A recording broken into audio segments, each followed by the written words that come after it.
their way to the past 4 Super Bowls, the Buffalo Bills have taken full advantage of their chilly upstate New York home, posting a 27-5 record there and winning all 7 postseason games. But even in the fall, before the winter freeze has set in, quarterback Jim Kelly recognizes the comforts of home. As everybody knows, when you come into Buffalo, you're not only playing the Buffalo Bills, but you're playing the 80,000 screaming fans at Rich Stadium. And I know plenty of teams that don't want to go to a Rich Stadium again. And if I was on the opposing team, I wouldn't want to do it either. While many NFL teams suffered key player losses with the emergence of free agency, the nucleus of the Bills powerhouse remains intact. And after 2 straight wins, they appear ready for another title run. I think everybody's still striving for that ultimate crown, just like everybody is. But we know that we have a legitimate chance of being AFC champions again. Tonight, the Buffalo Bills and the Denver Broncos help us celebrate our 25th year on ABC's Monday Night Football.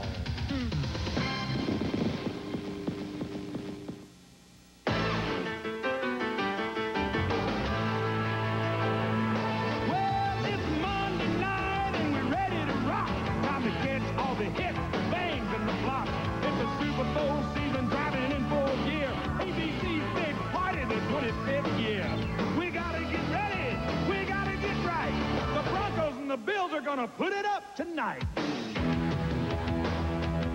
So get ready. I mean, get ready. Are you ready for the football? A Monday night party. We got Frank and Al and Dan. They're gonna get it kick-started. Lynn and the crew's all set. The crowd is psyched, 'cause all my rowdy friends are back for Monday night.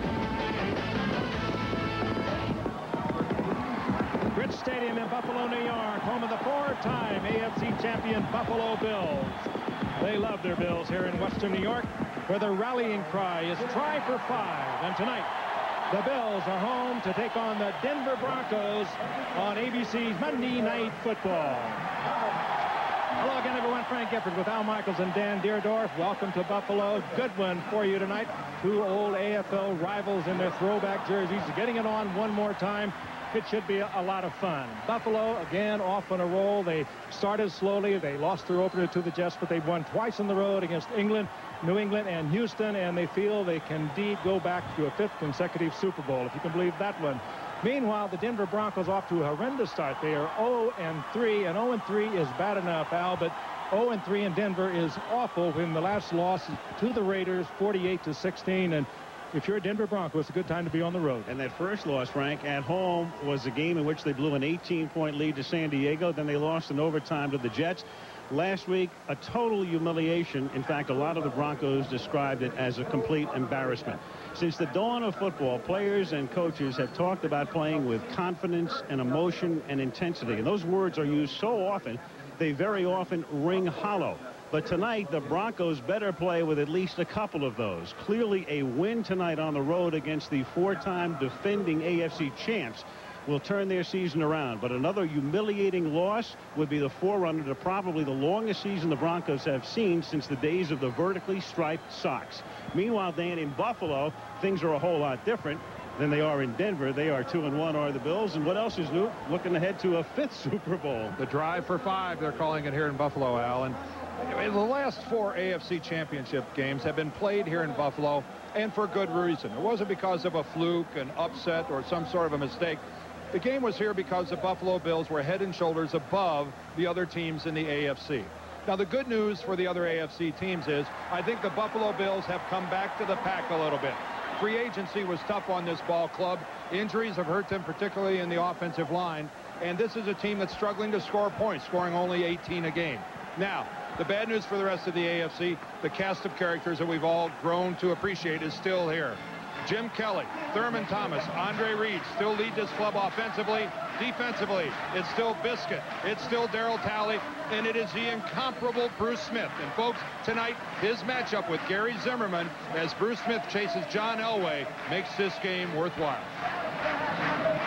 And Bruce Smith is coming off a game in which he sacked the Houston quarterback, Bucky Richardson, 4 times. And there he is, a man who, in the course of his career on Monday Night Football, has averaged about a sack per appearance. And he's in triple figures for his career. The Bills have won the toss. They'll receive. Jim Kelly getting ready to guide the offense after they run the kickback on a beautiful night in Buffalo. It rained last night. It rained a little bit today, but it's cloudy and very comfortable at the moment. And Jason Elam to kick off for the Denver Broncos. Don Beebe and Bucky Brooks are back to receive. Russell Copeland, who normally runs the kicks back for Buffalo, is inactive tonight, nursing an injury, and is expected back next week. Here we go from Orchard Park, New York. Elam's kick is a short one, and it's taken by Bucky Brooks. And Brooks coming to the near side, out past the 20, and then ridden out of bounds at the 30-yard line. Bucky Brooks, the rookie from North Carolina, is tackled by Randy Hilliard. Here come the Bills running the familiar no huddle. Jim Kelly again at the helm with 4 touchdown passes and 5 interceptions thus far this season. Per usual, Thurman Thomas, the feature back, Gardner, the fullback and blocking back, Beebe and Reed on the outside, and Metzelaars, the tight end. Up front, Glenn Parker, Corbin Lucina, Ken Hull, the rock in the middle, John Davis, and huge Jerry Krabs from the 30-yard line. Kelly to Thomas, and Thurman simply drops it. Started to look upfield before he looked it into his hands. 2nd and 10. Now the Bronco defense, and they'll really have to step it up tonight. Dronette, Washington, Williams, and Fletcher, who plays pretty much a hybrid linebacker end position. Kroll, the veteran Mecklenburg in the middle, and Alexander. And then Ben Smith and Ray Crockett at the corners, and Dennis Smith, the longtime Bronco, who is back, and Steve Atwater are the safeties. When the season began, Dennis Smith was not signed. There's a stoppage for the moment. A beach ball got loose on the field. They've taken care of that. Beach ball in Buffalo. Yeah, beach ball. It's that kind of a night. Good weather. But Dennis Smith re-signed this week and in the starting lineup, and he's right in the middle of the action there, as Pete Metzelaars was the intended receiver, and it didn't take long for the Bills to go after Dennis Smith, and not long for Dennis Smith to respond in kind. He might just have been a little early with that right arm. You wonder about the timing. He has been in camp for a couple of days, or been working out for a couple of days. He did get the right arm there a little early. He just got a break from the official there. The Broncos playing a nickel, as we thought they would, 5 defensive backs. 3rd and 10. It's a 4-man rush, and the pass is incomplete. So a promising beginning for the Denver Broncos defensively, but a flag is down. I think the cornerback to this side jumped off sides. And that's amazing that a cornerback would jump off sides. Offside, number 26. Wow. Defense. 5 yards, 3rd down. Ben Smith was trying to get a jam on the receiver to that side. Here he is right in front of us. And this is just inexcusable to come across the line of scrimmage when you are a cornerback. Keeps the Bills alive, and we have an injured Bill, rather a Bronco down for the moment. That's number 77, of course. Carl Mecklenburg, who is playing defensive end in this nickel defense, shaken up, but appears as if he's going to be all right.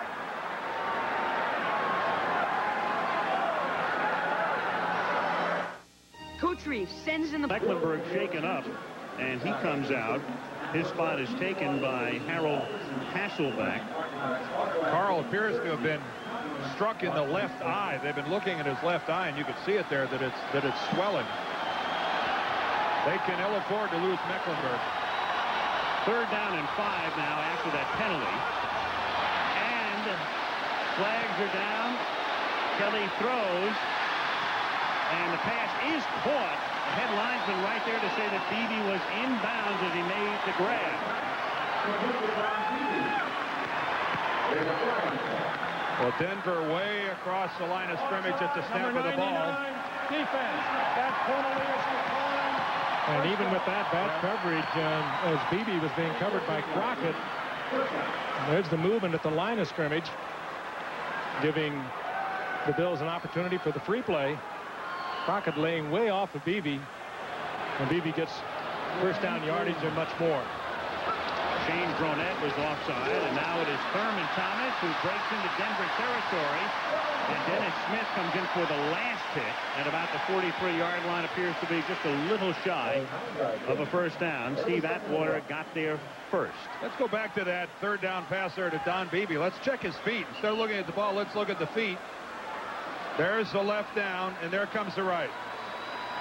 Initially, it looked at first like maybe his left didn't come down until that first time there out of bounds. Looked like a good call by the official. They're going to measure here. Marv Levy, who has been the Bills coach since midway through the 1986 season. Sprightly as ever at the age of 66, and they are that much shy of a first down. Second and inches upcoming at the Denver 43-yard line. And Wade Phillips in his second season as the head coach at Denver. The Broncos allowing 110 points in their first 3 games. Most by any NFL team in this decade. Of course, 21 of those were on interception returns. You could tag on the offense, but still it gets hung on the defense. John Elway's had a pass run back for a touchdown in each of the first 3. On 2nd and 1, Kelly after the play fake is picked off by Simon Fletcher to the 49-yard line. Tackled by Glenn Parker.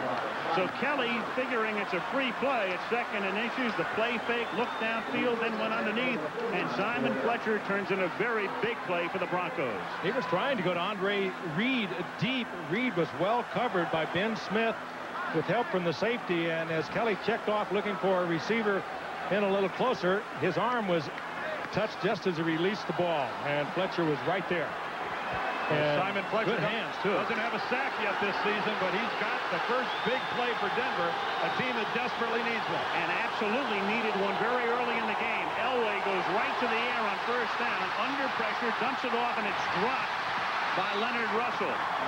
That was a big defensive play because the last thing the Broncos needed after last week's humiliation was to give up a Buffalo touchdown on the first series tonight.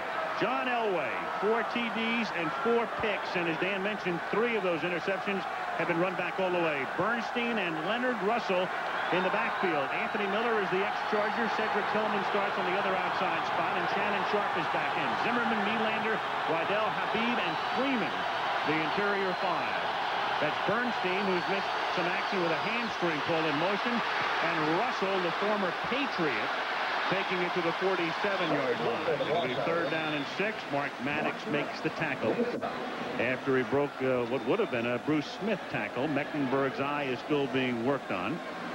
And here is the Bills' defensive alignment. The 3-4 base, Hanson, Lodish, and the great Smith. Bennett, Patton, Maddox, and Darryl Talley. The backers, the corners are Washington and Thomas Smith, Henry Jones, and the unheralded and unsung Matt Garvey are the safeties. A look at Bruce Smith as the Bill defense faces a 3rd down and 6. Glenn Milburn is the 3rd down back. He stays in the block. Elway steps up, fires, catch made.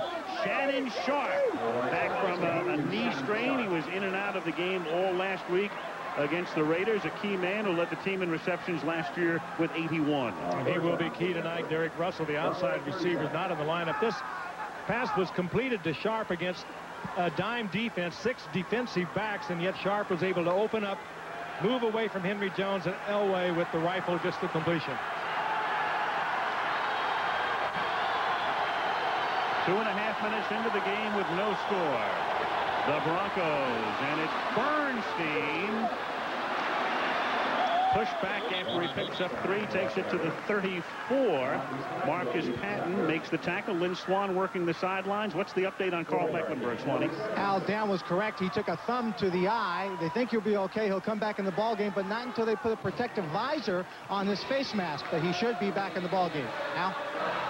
Looks like he was in the ring in London the other night. Well, that's why they have thumbless gloves in boxing, and there's really a great deal of swelling becoming very visible on that left eye very quickly.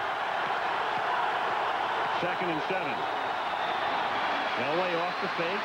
Drops it underneath. Good screen. Russell fights his way for a first down. Steps out of bounds at the 21-yard line. Marcus Patton runs him out.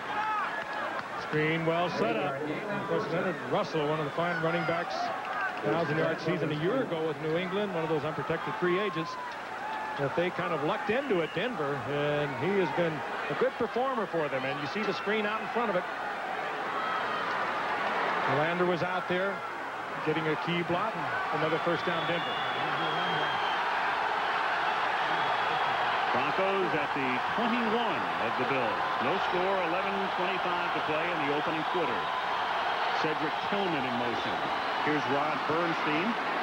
Gets to the 20. Denver playing with a little bit of a short deck. Bruce Smith makes the last tackle. Derek Russell, who would start as one wide receiver, is hurt, and we'll tell you about Mike Pritchard, another great receiver, in a moment after we take a look at Bruce Smith isolated. Watch how good he plays the run. He bounces off. Look at him float right down the line of scrimmage and then make that contact with Bernstein. It's real easy for a defensive end to take that one step upfield, see the play going the other way, and say, hey, it's out of my territory. Not Bruce Smith. He's a sideline-to-sideline player.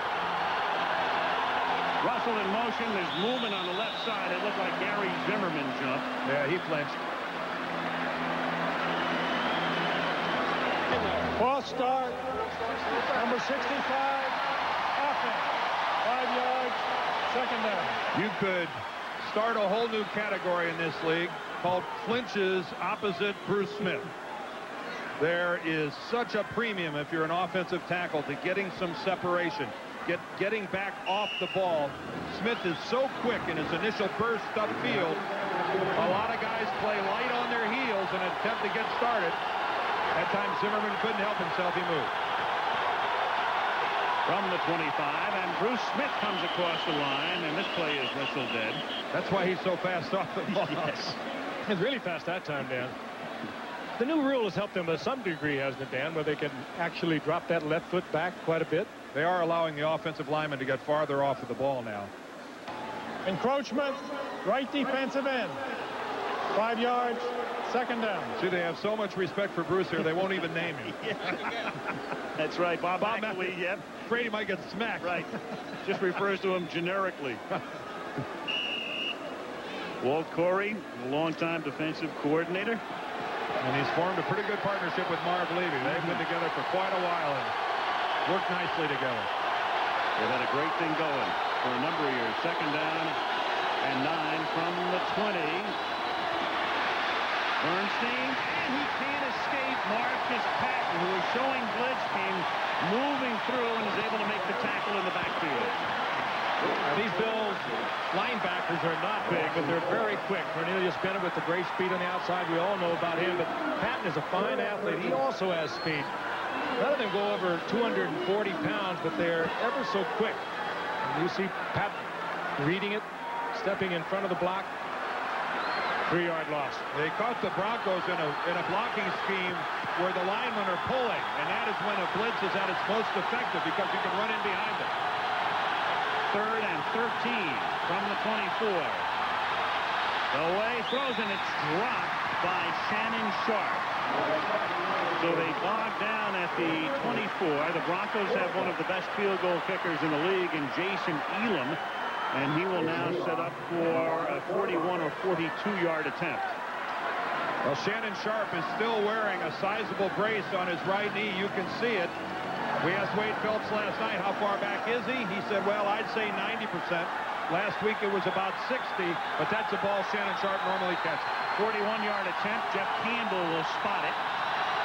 And Jason Elam's kick is no good. It's the first kick he has missed all season, either an extra point or a field goal. Broncos can't cash in. 9:20 to go in the opening quarter. Denver nothing, Buffalo nothing. Liz back in the game from the 32-yard line. Thurman Thomas picks up a couple. On the subject of injured Broncos, I mentioned Mike Pritchard's name before. You may have read that he suffered a lacerated kidney, the Bronco wide receiver, in practice. Happy to report he was in intensive care. His condition has been upgraded to fair. He's in a private room in a hospital in Denver. figures to be released in midweek, and the Broncos expected to play before the season is over. 2nd down and 8. The catch is made here by Andre Reed, and he has a first down up at the 46-yard line. Denver is going with the nickel pretty much all the way, particularly on 1st down. This is what Wade Phillips said he would do, and of course, like every team that plays Buffalo, they know with these 3 wide receivers, if you go with the nickel, they'll try to run the ball. This time, however, they go to Reed, who has moved to the outside instead of the wingback position. But usually against the nickel, they'll try to run this man. Thurman Thomas. Andre Reed last week went up and over 600 receptions for his career, the 13th such performer in the history of the NFL.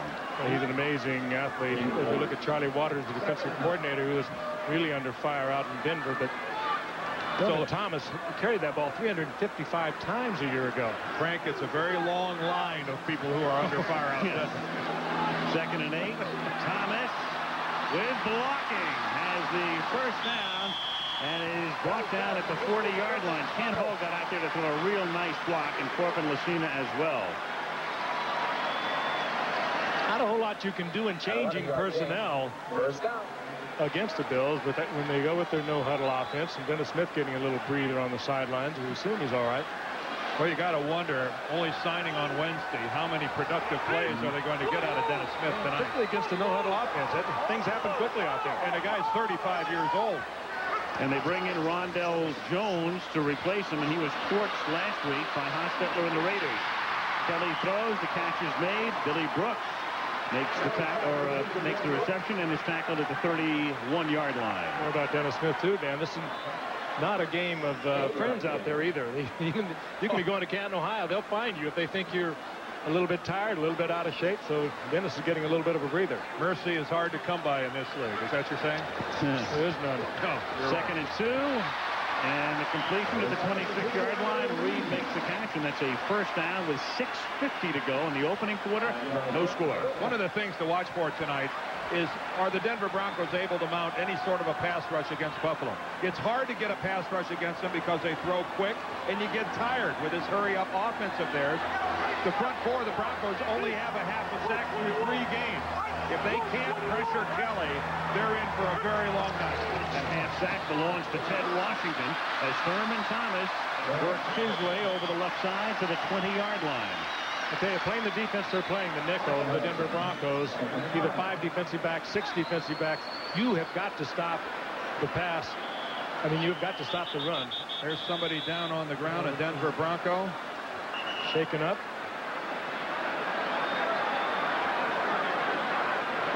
We do not know who it is as yet. Injury timeout, 6:07 to go in the first. It is Ray Crockett.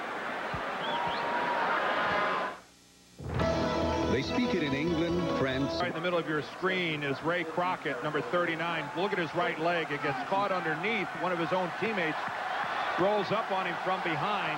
He lifted off the field over the shoulders of a couple of his teammates and medical staff, and we'll give you a report as soon as we get something. He was able to put a little weight on it going off, so maybe it won't be quite as bad as it looked on that replay. Thurman Thomas picks up 4 on the 2nd and 5, so that makes it 3rd and 1, and Randy Hilliard comes in to replace Ray Crockett. And let's be serious now. This is a Denver secondary that signed Dennis Smith this week because things weren't going well back there, and now this is just the kind of a damaging blow they did not need. 3rd and 1. 5:15 to go in the first quarter with no score. 9th play of the drive on a 3rd and 1 is a stoppage by the Broncos as they rise up to tackle Thomas in the backfield for a 2-yard loss. Ted Washington the first to meet him with 5 minutes to go. Wade Phillips now will look on as the Bills send in their field goal unit, and Crockett tries to walk it off. That's a very good sign that he's able to stand and put pressure on it. Oh, it is. Whether he can come back or not, but it looks good as far as it not being a long-term injury. That they let him stand and press. Yeah.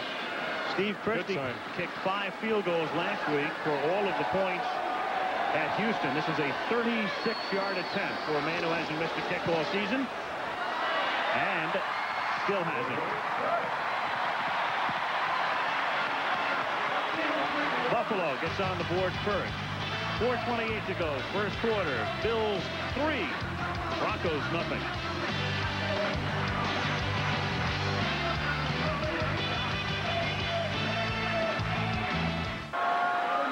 You want to see a good non-call? Look at the left part of your screen. Pete Metzelaar is going to push Randy Hilliard. He ends up hitting Christie, but a nice job of the officials not throwing the flag there because he was pushed into the kicker. Christie didn't fall. He was so preoccupied on looking at his field goal right through the uprights that it was good. He maybe should have fallen and put on a little play. Now Christie's kickoff fielded by Glenn Milburn at the 11-yard line, and he gets buried up at the 27. ABC's Monday Night Football is being brought to you by Bud Light. If you want great taste that won't fill you up and never lets you down, make it a Bud Light. By Delta Airlines. You'll love the way they fly. And by Chrysler Plymouth, a division of the Chrysler Corporation. Rod Bernstein is out of the game with a knee sprain. He missed last week's game with a hamstring, and that means Derek Clark, a rookie,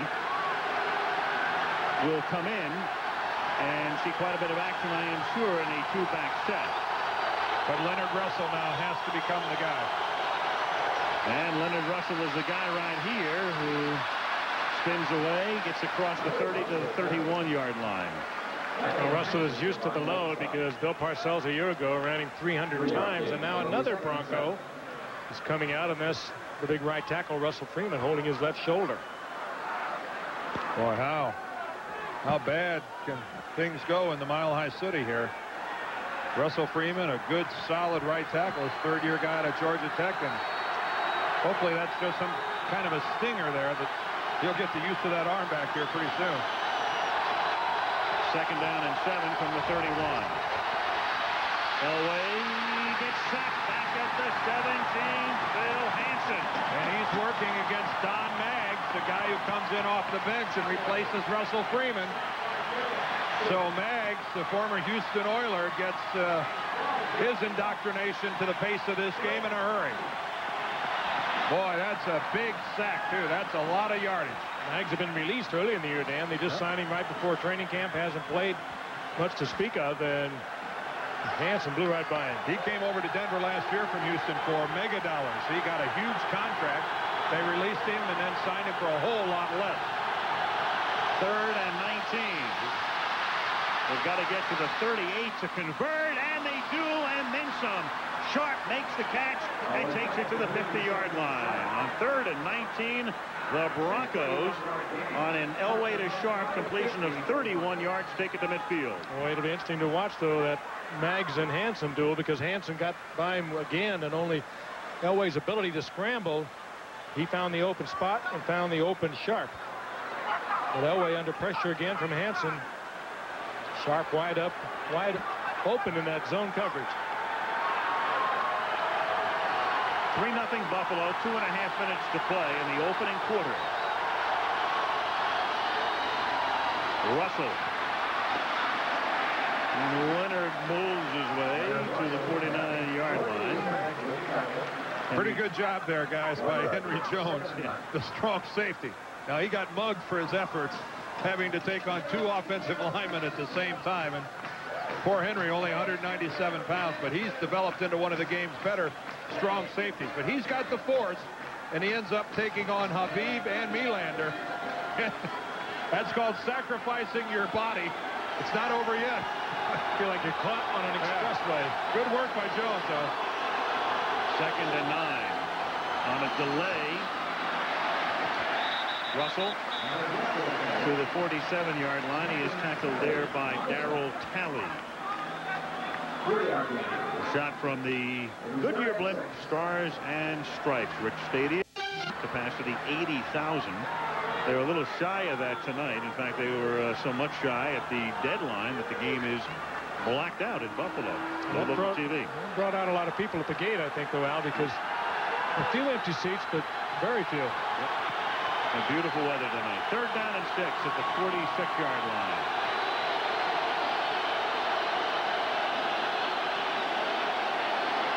Elway, and he hits Russell, and that's first down. So the Broncos convert back-to-back third down passes to the 37-yard line. First down, Denver. And Bruce Smith gives John Elway a calling card. That won't go down as a sack, but that will go down as a remembrance. John Elway will remember this. Here he is working on Zimmerman. Now keep in mind, Zimmerman's an all-pro. That's just a good, solid, quick, slashing move to the inside. John just barely gets it away before he's drilled. Chris Smith has humbled a lot of All-Pros. From the 36-yard line, Reggie Rivers is in there in the backfield now, and he's blocking for the rookie, Derek Clark, who makes his first carry on what will be the final play of the first quarter. End of one in Buffalo. 3-0. The Bills on top, and back we come with Monday Night Football after this message and a word from our ABC station.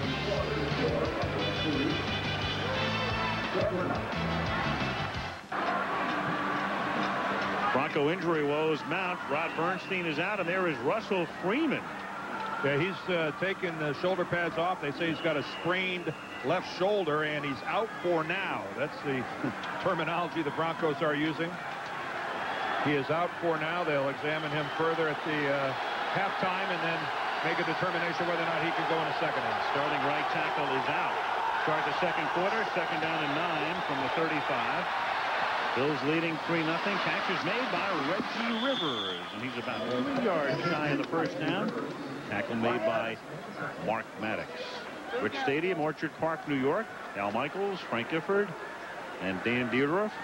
Lynn Swan on the sidelines. Week 4, Monday Night Football. What a beauty last week. What people talking about that for the entire week. Dallas and Detroit. And they may talk about that for the entire season. That was a special night with Barry Sanders and Emmitt Smith. That's what a rare opportunity to see those two. What a showcase for Barry Sanders. Well, 3rd and 3. This play is dead before it starts. There's a casual tap by Cornelius Bennett. That's just stepping across the line and giving him a Against the center. 5 yards. 3rd down. That's about as nonchalant a tap on the shoulder as he can give a guy. Dave Weidel, the center, flinched with the ball. Instead of coming across and letting him have a whap on the head, he just taps him on the shoulder. Once that contact is made, though, there's no play. And Denver just making more mistakes than they need to. And there goes Ray Crockett off the field. Remember, we saw him get his leg rolled up. So Crockett out, Bernstein out, Freeman out for at least a half. 3rd and 8. And Derek Russell and Mike Pritchard not here.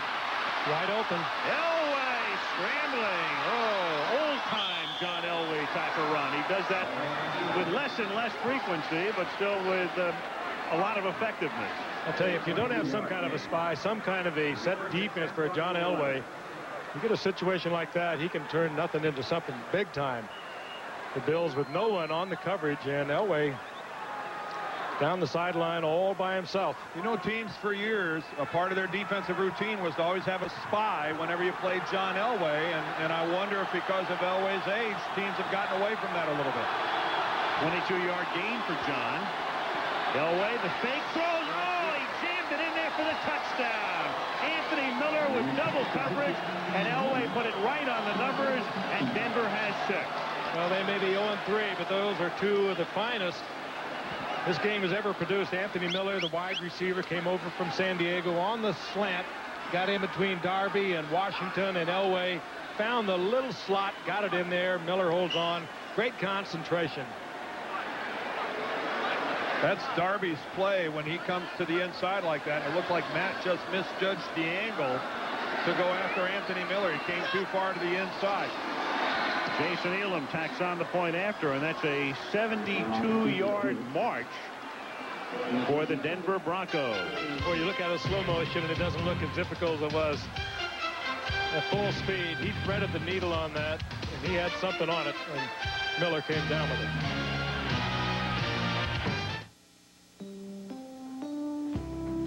My father used to say that he started Gramercy Press so that the written word would always have a home. And that mission hasn't changed. But it's 1994 and the era of Charles Dickens. Nice 72-yard drive. Elway with a 22-yard run, a 31-yard pass along the way, and then an 11-yard touchdown pass to Anthony Miller. Elam to kick off. Don Beebe and Bucky Brooks back to receive for the Buffalo Bills. Bucky Brooks, 81. He's the rookie from North Carolina.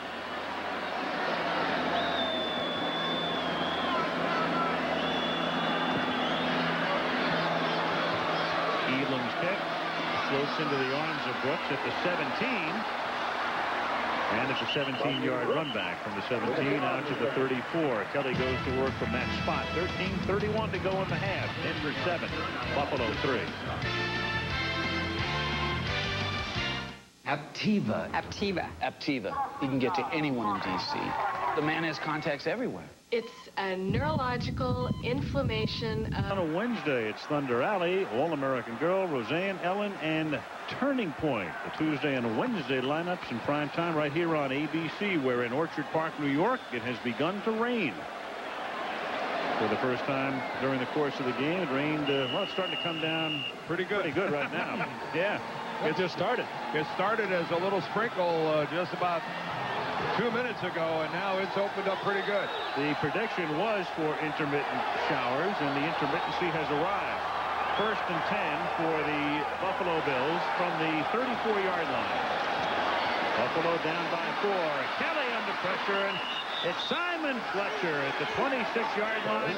And Simon Fletcher, annually leading the team in sacks, but a notoriously slow starter, has his first sack of the season. Pretty good start to a game, too. He has an interception and now a sack, working against Jerry Crafts, nicknamed the Condo, and he just beats Crafts around the soft corner. And a pretty darn good start to a game for Simon Fletcher. Oh, and this time he's going to get Kelly again. Another one. Back to back. So he goes 13 quarters without a sack and then gets them on back-to-back plays. Oh, my Lord. Charlie Waters getting some of the much-needed tonic this Bronco defense has been searching for. This time he just comes inside Crafts. That's called the bull rush. That's just stick your helmet in the other guy's chest and run him back to the quarterback. Well, that other guy's chest weighs 351. I know it's not easy to run a guy like that backwards. Simon did it. 3rd and 22, and Kelly throws. He's got Reed, and Andre makes the catch, but he is shy of the first down up at the 39-yard line, hit hard by Ben Smith. They needed 22, and they got 18. But a fine catch by Andre Reed. I'll tell you, these Buffalo Bill receivers, they will concentrate on the ball. They're not looking for the hit that they know they're going to get. Reed particularly over the middle, wherever he is, you know he's going to concentrate on that ball as he did right there. That was a tough one. He took quite a shot.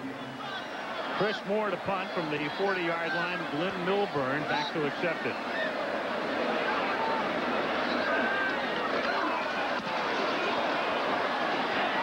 Milburn fields at the 20-yard line, avoids Tasker, and then gets taken down at the 28. Steve down there in a hurry. Mark Maddox finally makes the tackle. 40-yard kick, 9-yard run back. 7-3 Broncos. Welcome to another Monday Night Football 25th anniversary moment brought to you by Southwest Airlines. Flying the low-fare airline is just plain smart. In a 1984 snowstorm, the Broncos blitzed the Packers with 2 touchdowns on fumble recoveries in the game's first 37 seconds. Jesse Clark over the right side, and the surge is out over the 25-yard line. The ball is loose. Fumble again. And this time it's Louis Wright down the sideline. Unbelievable. This has got to be a first. There are no flags.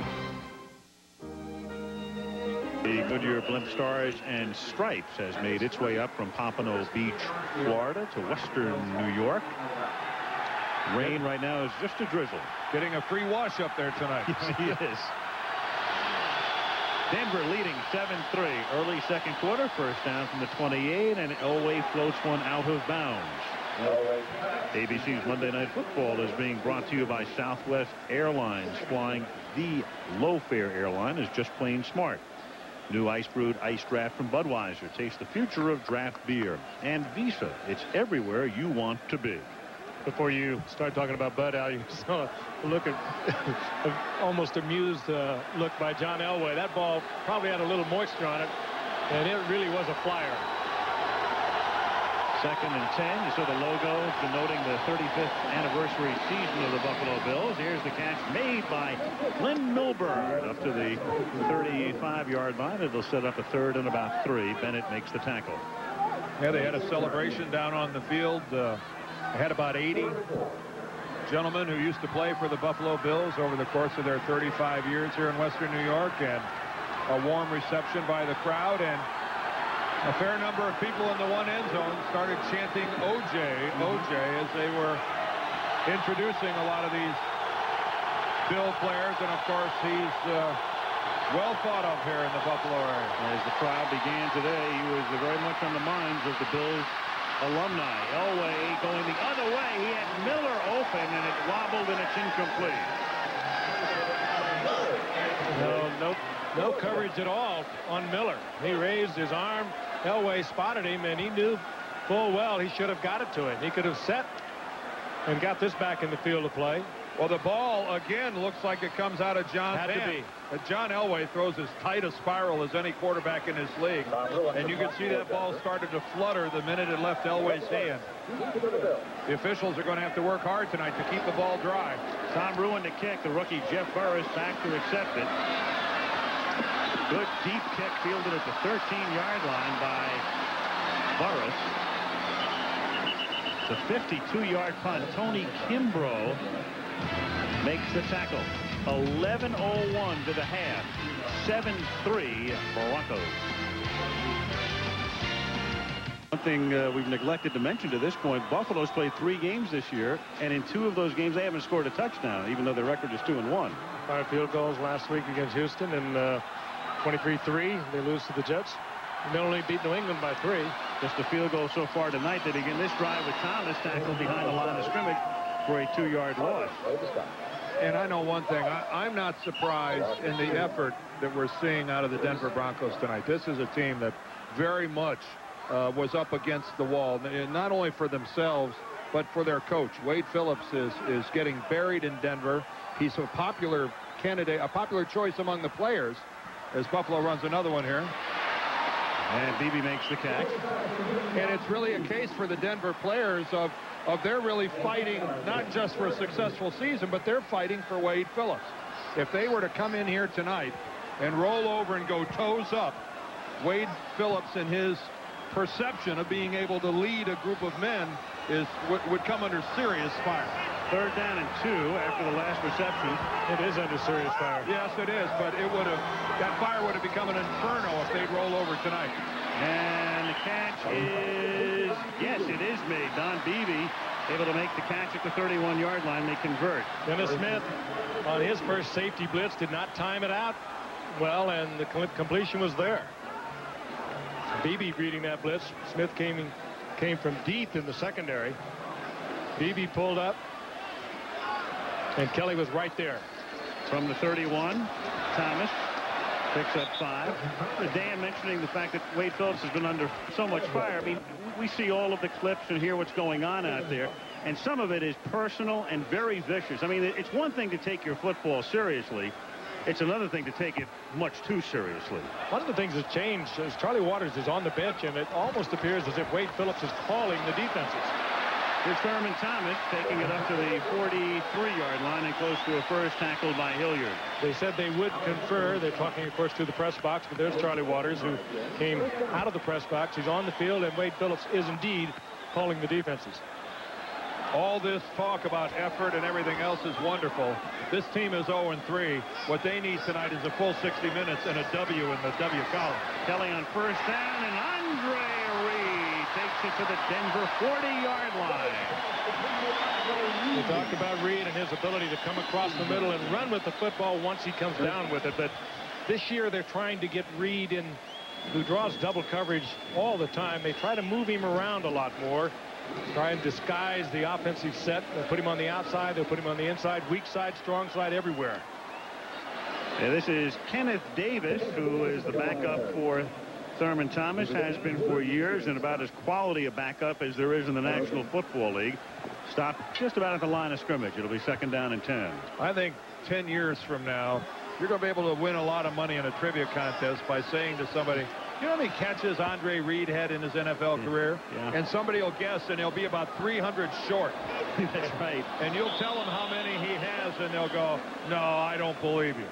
This man, receivers in this league like Jerry Rice and Andre Rison get a lot of publicity. This is the quietest future Hall of Famer that you're ever going to find. Look at that. 8 years in a row of 50-plus. Yeah, he's had a couple of years. He's been over 80. One for 88, one for 81. Right defensive tackle. 5 yards, second down. That's about as angry as Wade Phillips gets. I think his flash point is just about as close to the surface as it gets with Wade Phillips. So I asked him last night in the meeting, do you ever lose your temper? And he said no. He said it's in my genes. Of course, that family's worn jeans all their life. 2nd and 5. Kenneth Davis is out for a loss at the 36. Along with boots. Yes. Son of Bum Phillips. Yeah, they dropped the son of out in Denver this week. Yes. They have a son of something else out there this week. Interesting, though. Wade Phillips, of course, was for 4 years the defensive coordinator before he took over from Dan Reeves last year. He is back, it appears, calling the defenses. 3rd down and 6, and Kelly guns it over the middle, and it is incomplete, intended for Billy Brooks. Every time I see Brooks go for the ball, I still think it's James Lofton. Yes. I see number 80 in that blue jersey diving for a pass, and I think it's James Lofton. The Bills, instead of opting for what would be a 53-yard field goal attempt by Christie, will punt instead. Chris Moore will punt, and we've got an injured Denver Broncos. So an injury timeout, 7:29 to go in the half. He hobbled off the field. Things are getting a little thin for Denver here, and we're still in the first half. They do lead 7-3, and Chris Moore's punt bounces at the 7 and is angled out of bounds at the 8. So they got a nice sideways bounce, and the Broncos will begin from the 8-yard line with 7:21 to play in the first half. Dan Williams hurt his knee last year. He was their #1 draft choice a year ago, and Denver just is losing players one after the other. Ray Crockett is gone. Russell Freeman is gone. Rod Bernstein is gone. And now Dan Williams is on the sideline. The 4th starter out of the game so far for the Denver Broncos. And there's still 7:21 left in the first half. Leonard Russell and Derek Clark are the running backs. And this is Russell. He takes it up to the 10-yard line.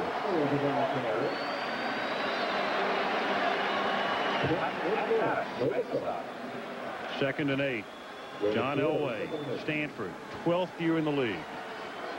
Last year, statistically, the best of Elway's career. Had an amazing season.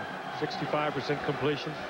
A year ago, 62% completion for the season. He had 25 touchdown passes, fewest interceptions. It was all there, but they were 9 and 7.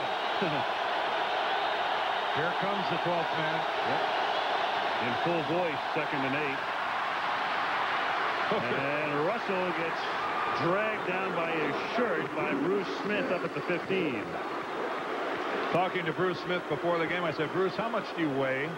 He said 267 pounds. In an era where players are getting bigger and bigger, Bruce Smith is getting smaller and smaller, and it's because he wants this. He wants to be able to retain that movement.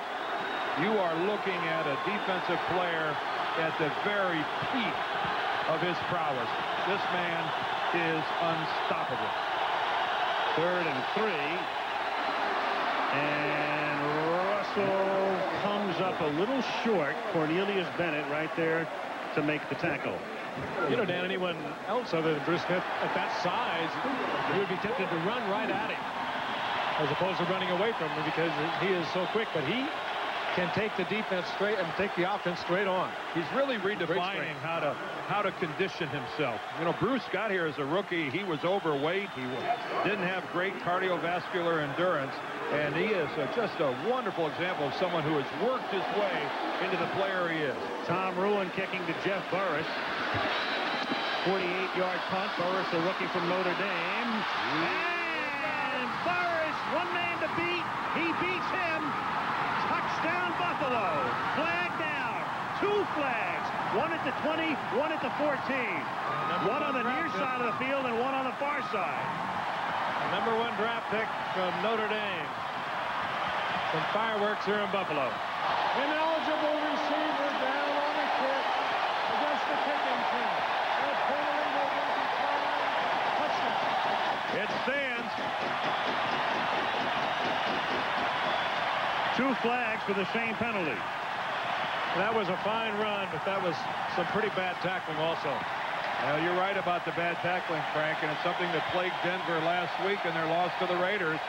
They missed tackles all over the field, and that was pretty sloppy as well, but excellent work by Burris staying on his feet. Look at, there's 1 missed tackle. There's 2 missed tackles. There's 3, although that's the punter. You give him, we'll call it 2.5 missed tackles. And a good upfield run by Burris and well blocked by Buffalo. There's a holding foul against the return team. There is no touchdown. Okay, remember I said there were 2 flags. McElwee made only 1 call. There was a flag on the complete opposite side of the field. So Bob had gotten just the 1, and it turns out there are 2 penalties. They have the kicking team out there. Oh, boy. Well, on a long run like that, it took a little while for the official to get down there and connect. I mentioned earlier there was a flag on the far side of the 15, on the near side of the 21. On the return team during the return. 10-yard penalty. First down. The partisan crowd doesn't like that one. No, you don't need us to tell you that that's not a very popular call here in Buffalo. He didn't give a number, but we know where the flag was thrown. It might be Monty Brown, number 96. See if we can pick it up. Is declined by the clean hands rule. The interceptor's penalty is assessed 10 yards, first down. Who declined it? He did not give a number at the very beginning of that replay. Up in the corner was Monty Brown. We don't know for sure that it was him. We just know that he was in the vicinity, so we don't want to hang it on him without some sort of an identification by McElwee. And this is a tough sell for Marv Levy.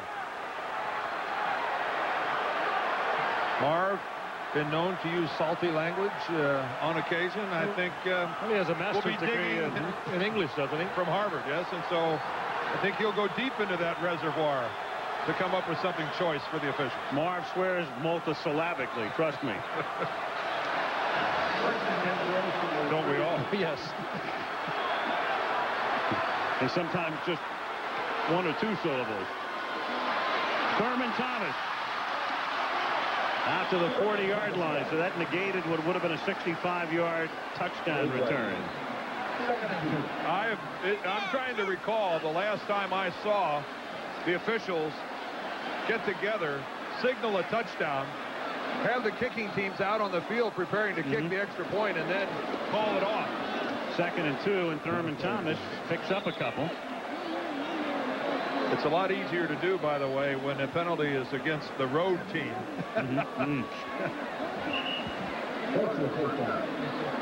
Well, a great break for the Denver Broncos. They hold on to their 7-3 lead.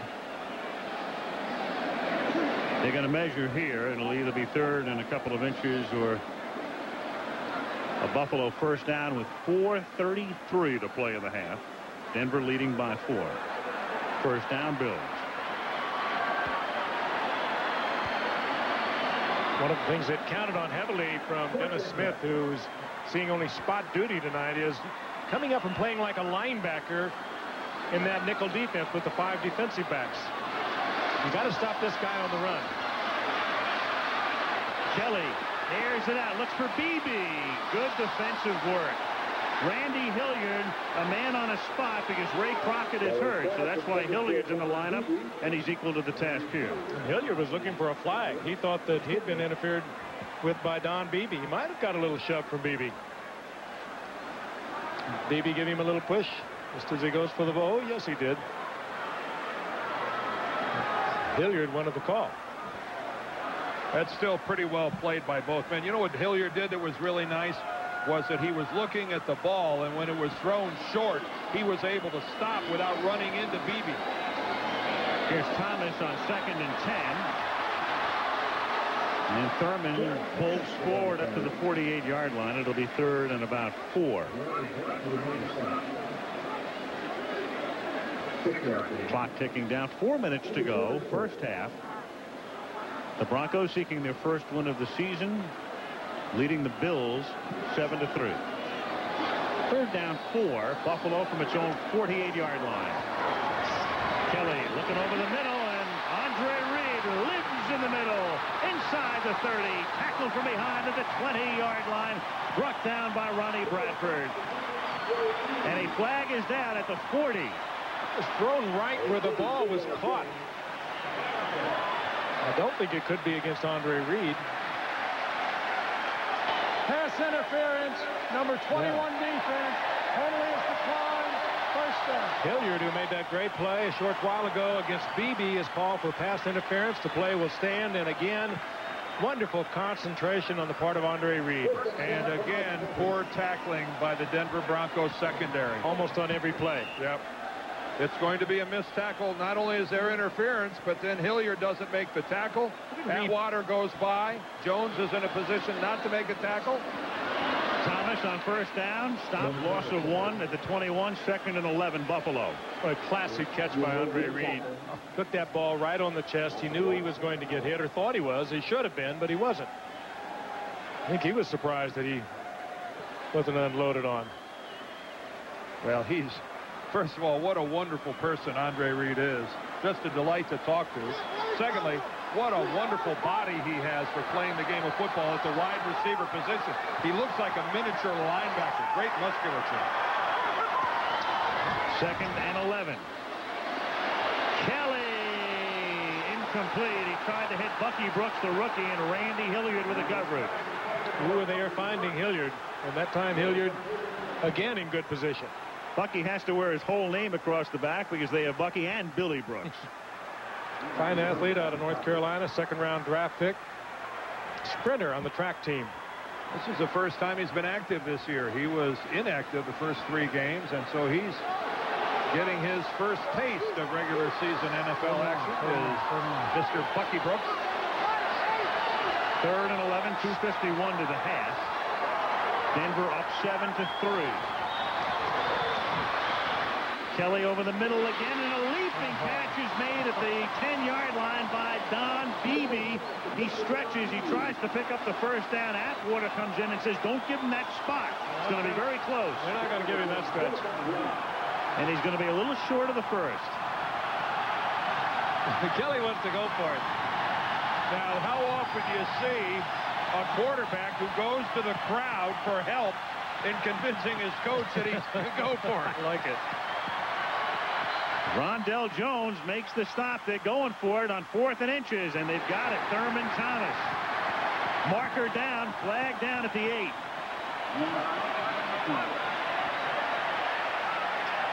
And it's against Denver, so it will be a first down. This offside, number 26, defense.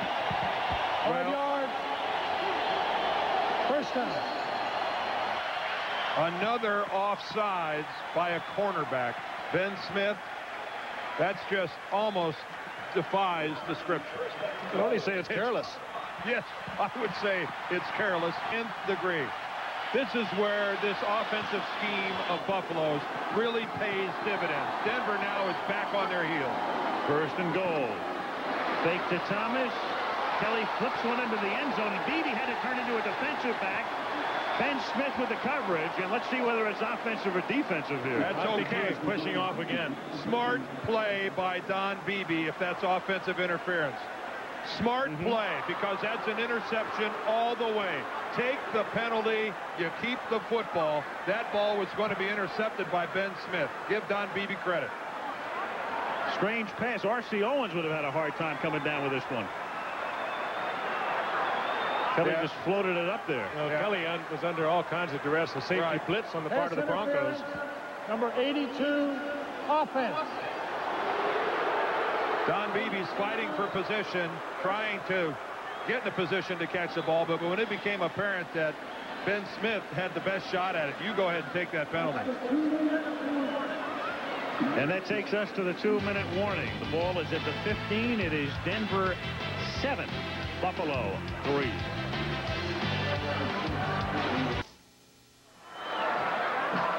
Next week, Three Rivers Stadium in Pittsburgh, the site for Monday Night Football. The Oilers broke into the win column yesterday with a win over the Bengals. Houston heads north to face Barry Foster and the Pittsburgh Steelers next Monday night. Lots of people have been breaking into the win column when they've been playing Cincinnati. Those fellows still struggling, haven't won one yet. Carl Mecklenburg back in the game. Boy, what a career this guy's had. The Snow Goose. You don't hear anybody call him that too much anymore. It's kind of caught him that salary cap a little bit. Oh, yeah. Denver cut him. He demanded a certain amount of money, and he didn't sign until the Friday before the opening game. First and goal from the 15, and Thurman Thomas scores. Sloppy tackling rears its ugly head one more time for Denver. Well, that's one of the better tacklers on the team, too. That's Steve Atwater. Thurman Munson, with the Thurman Thomas, has caused a lot of misses in his career. Just kind of ducked under Steve Atwater. Just a little simple draw play. Let him read it. Gets a good block from Hall. Easy 6. Glenn Parker led the way with a block. 15-yard TD gallop by Thurman Thomas. Steve Christie for the extra point. And that makes it 10-7. So the Bills are denied. A penalty wipes out the Burris punt return. But they march down the field. Are able to withstand an offensive pass interference call. And with 1:54 to go in the half, the Bills are on top by 3. Boy, good work by Kent Hull, the center. Gets out, comes all the way back around the corner. Glenn Parker, Lucina on the left side. Look at Hull from the center position come all the way out there. There's Parker moving his way upfield. Parker gets a piece of Atwater, aids him in missing that tackle, and Thurman Thomas. We talked about Leonard Russell having 300 carries and being a workhorse last year for New England. Thurman Thomas had 355 carries for Buffalo last year. I think those were the only 2 running backs in the NFL to have 300 or more carries. Thurman does on an enough. He's never had a run over 44 yards. No. It's one of the things Marv Levy said, I've got to change this year. I can't have Thurman carrying the ball that many times. Well, Dan, he was a guy that carried the ball, about 1,500 times in college or more. But if you got him, he's not a kid anymore. This is his 7th year, and his carries have been creeping up. The last 4 years, he's gone from 271 to 288 to 312 to 355. And what's his next stop? 400? Bill's first rushing touchdown of the year. Christie's kick taken at the 5-yard line by Glenn Milburn. Milburn with a flag down at the 19-yard line, returns it out to the 28.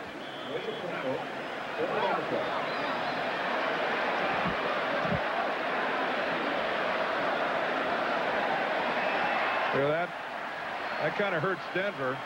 Obviously, with John Elway and 1 minute and 46 seconds left, this is a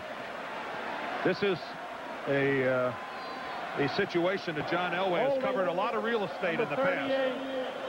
On the return team. Reggie Rivers. 10 yards. First down. Well, here's our college football lineup headed by Michigan against Iowa. Did the Wolverines play on Saturday, Dan? Right up until the last play. That was something, wasn't it? Right up to the last play. I thought about you, Dan. Yes. Got a little chuckle. I can always count on you guys for moral support. First down, Denver at the 12. And this is Glenn Milburn taking it out to the 16-yard line. So the Broncos begin as if they'll be content to go in down by 3. Now they're playing with a short deck, as we have already described. Eric Russell, one of the starting wide receivers, out with a knee. Didn't even dress tonight. Didn't make the trip. Pritchard in a hospital with a lacerated kidney in Denver. And they better get some yardage here, though, or Buffalo will probably take a timeout. They will. 2nd and 6 up at the 16-yard line. This is Milburn. And he's out of bounds up at the 27. Now, when you do that, now you can go into your real 2-minute offense. And, of course, with somebody like Elway, the 2-minute offense can be accomplished in 30 seconds. No, this has changed everything now for Jim Fossil and Denver. Now they're going to try to score some points. And, of course, they've got a field goal kicker, and Jason Elam, who hasn't missed a field goal either. Until they get to this game tonight, he hasn't missed. He and Christie came into the game perfect. Nice little adjustment on my part. Right? Yeah, I like that. In progress. He just barely missed the one time. From the 27, Bennett can't get to Elway. And then John throws cross grain, and his contact was Sharp running into Henry Jones. Incomplete. No flag. Sharp looking for the flag. He's not going to get the call, however. Good effort by Elway, throwing back across the body. But again, being pressured early out of the pocket. I think that was real lucky by Henry Jones. I don't think he knew the ball was in the air. It ended up being timed out perfectly. But there was some good fortune involved there for this former All-America from Illinois. 2nd and 10 from the 28. Low throw and incomplete. Miller couldn't hold on up to the 32 with 54 ticks remaining. It'll be 3rd down and 10. When you're getting the big bucks, those are the kind of balls that shouldn't be dropped. You get the big bucks, you attract a lot of coverage, as Miller has been attracting the entire first half with the missing Pritchard and Russell. He is drawing a crowd. This time he is open, just on a little short hook, but Buffalo is protecting from anything deep. On 3rd and 10. A lot of time, and Elway converts, and the catch is made by Anthony Miller, and that's a 1st down up at the 45. He stayed in bounds, and so the Broncos will take a timeout. 19-yard pickup. 42 seconds left in the half. And that's actually Cedric Tillman making the catch. Tillman, number 87, his first catch of the game. Tillman again, of course, in the lineup because of Russell and Pritchard. The injury we've already described. Well, that was round draft pick a couple of years ago and getting an opportunity to play. Still 2 timeouts remaining for the Denver Broncos. 42 seconds.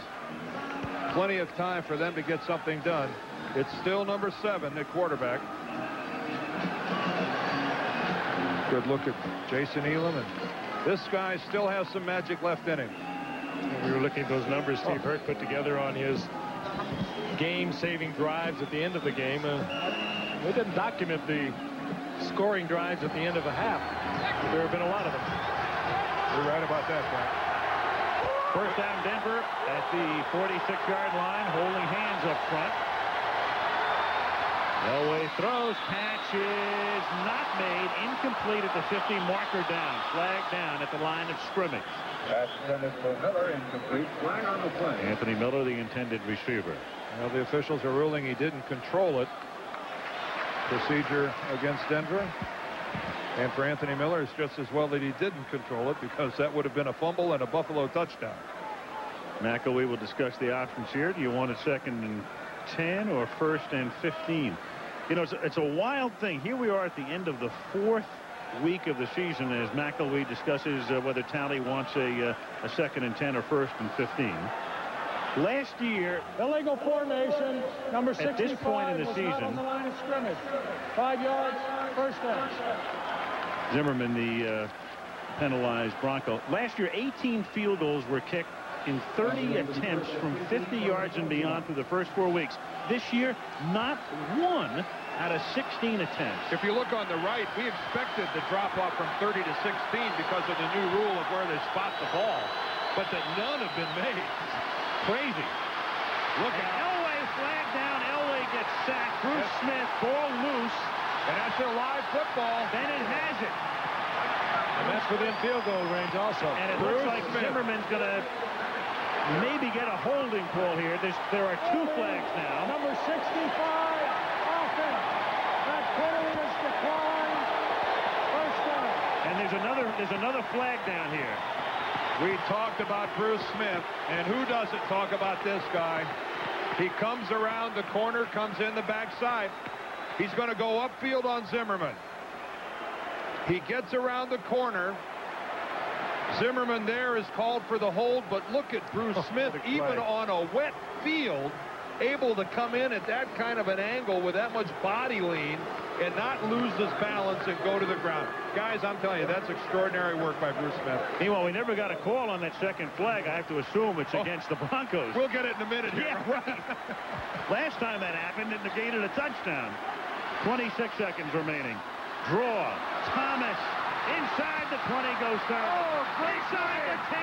Touchdown, Thurman Thomas. Every Denver Bronco thought he was going to step out of bounds.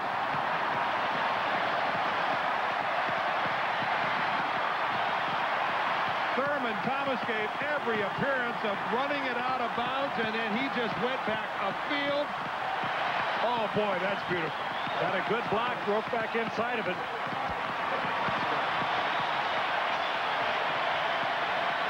Bruce Smith, that touchdown's for you, baby. Oh, and he knows it, too. That's a simple draw play. 25 seconds left in the half. He turns it into a touchdown run. Good block right there. Not sure who that was, but it sprung Thomas for the 6. 27-yard touchdown run. Christie converts. Thurman Thomas had gone 9 regular season games in succession going back to last year without a rush or a catch of 20 yards or more, the longest such drought of his career, and he breaks that here. Well, 90 yards in the first half for a 6-yard average is pretty solid. Bruce Smith, tough to do a whole lot more than what he's doing. Take a look again. Maybe pick up who made that block downfield. Right here, it looks like Thermos is going out of bounds, and then look at that cut back to the inside. That was Don Beebe that threw that block. Billy Brooks is downfield. And we talked about in the past how all these wide receivers for the Buffalo Bills, they love to hit people downfield. Andre Reed, Beebe.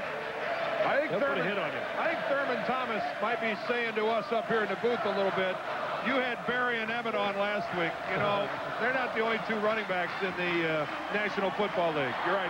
The Thurminator is one of them as well.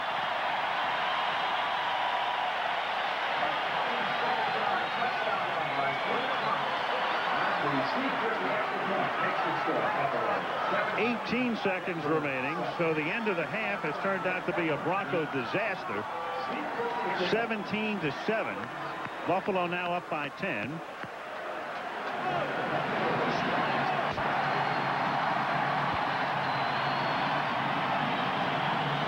And Christie to kick off. Glenn Milburn, Jeff Campbell are back to receive. And the Buffalo herd is approaching a little grounder. And all they can do is just fall on it at the 28-yard line. Derek Clark and some linemen are there. Well, that's the purpose of that kick. You want it to come up short of the return man and make the big blockers handle it. Coming up at the half, Brent Musburger, Peter King in New York, Phil Simms. Let's find out about Phil and that offer from Arizona.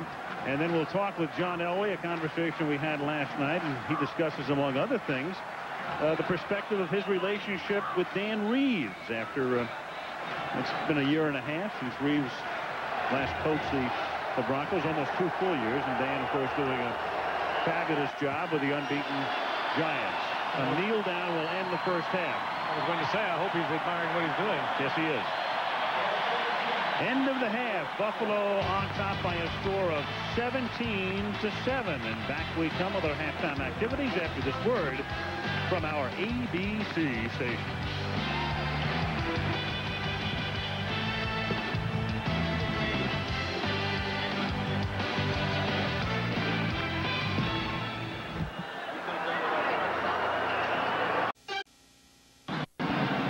Christie's kick is fielded at the 9-yard line by Glenn Milburn. And a nice run back all the way out to the 38-yard line. ABC's Monday Night Football is being brought to you by cold-filtered Miller Genuine Draft. Get out of the old and get into the cold. Aptiva It's whatever you want, however, whenever, whyever you want. It's the newest multimedia PC from IBM and Pontiac and your local Pontiac dealer.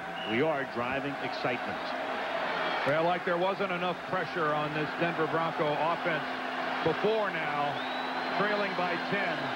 They can't afford mistakes, and they have got to do something. On first down, Elway has it deflected, and the crowd saluting Bruce Smith. Speaking of Bruce Smith, let's get an update from Lynn Swann. Swanee? Well, Al, at halftime, Wade Phillips was as upset as he can get. He actually raised his voice. He ran to the center of the field talking to the umpire. He's complaining that Bruce Smith is lining up every play offside. As a matter of fact, he felt he was offside when he got the sack that caused a fumble that led to the Buffalo touchdown. So he's yelling at the officials.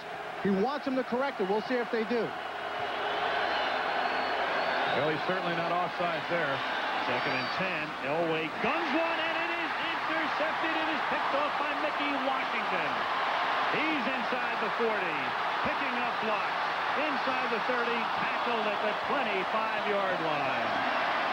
And Washington, the short man on his own. Elway tried to gun it between the deep man and the short man, and Washington with a fine interception. We were one tackle away from John having his 4th interception run back for a touchdown in 4 games. Washington with the chuck there. Now he'll play the short zone, getting help deep, steps in front of it. And as you said, Dan, this was just a little break to the outside, but he gets a little block right there. Out in front of him, he just fell Thomas over. Smith, and he just fell right over Smith's block. If he doesn't fall down right there, that's a touchdown for Buffalo. It's Thurman Thomas, whose last 2 runs have been touchdown gallops, picking up 3, taking it to the 22. And I can hear the hue and cry from Denver, Colorado, all the way here in New York State. That's pretty good. That's pretty good, Dan. Yeah. Great ears. What are they saying? We cannot mention it. They're hewing and crying. Second and 7, and it is dropped by Pete Metzelaars. Third down. Metzelaars playing on a couple of wounded ankles. One of the fine tight ends, big tight end, of course. You followed Buffalo Bills. You know he's up there around 6'7". Had a big year a year ago with the 68 receptions, but has been hobbled a little bit here in the early going this season. Like he had a couple sprained hands on that attempted reception. Third and 7 at the 22. And movement up front. Flags down. Tipped and caught by Brooks. Run out of bounds by Atwater. I think those flags are down on Kelly's hard count. Ed Washington came across the line. Was he induced? Nope. Almost looked like there was contact before the play, which would have been a break for Denver. If there would have been contact, that means the play wouldn't have happened, and it would have just been a 5-yard penalty. Offside. Offside. Right tackle. Penalty is declined. First down. Pretty marvelous concentration by Brooks. The ball was really thrown behind him. Bradford got a hand on it as well. But Brooks stayed with it, kept his feet, made the catch. Buffalo at the 12. Early third quarter. Bills leading 17-7. Thomas, he's already scored twice. Takes it to the 2.5. Boy, on top of Barry Sanders and Emmitt Smith last week, you're watching another great one in Thurman Thomas, and he is hurt. Ooh, and Thurman, he's grabbing that right knee. Well, he did initially. And this huge throng goes almost stone silent. Let's take a look at the end of the run. Thurman Thomas. Can't see what happened there. Injury timeout. Collective sigh of relief here at Rich Stadium as Thurman Thomas is up on his feet. He had the entire medical staff out there and have about 80,000 people on their feet. He's not the franchise, but he's a big part of it. We looked at it about 19 different ways during that commercial break and really couldn't find anything definitive to see at the precise point where he damaged his leg, and that is great news for the Buffalo Bills fans. Thurman Thomas. Kenneth Davis comes in to spell him, and then Davis lines up on a wing. It's 2nd and 1 from the 3, and they give it to Carwell Gardner for the touchdown. Well, that's his first touchdown of the year, and he doesn't get that many of them. Boy, if that's the short yardage defense, they better rework that. Well, Nobody touched it. A huge offensive line for Buffalo. An undersized defensive front for the Broncos. And they are blown away here. Pete Metzelaars comes in on the trap block. And Carwell Gardner isn't touched until he's several yards into the end zone. Gardner's first touchdown since 1992. And the 7th in his 5-year career. And Christie's point after is good. Just inside the left upright. And the Bills have extended their lead to 17.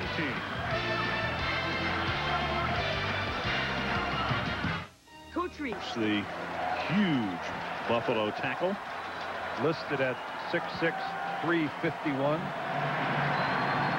Thurman Thomas up walking around, and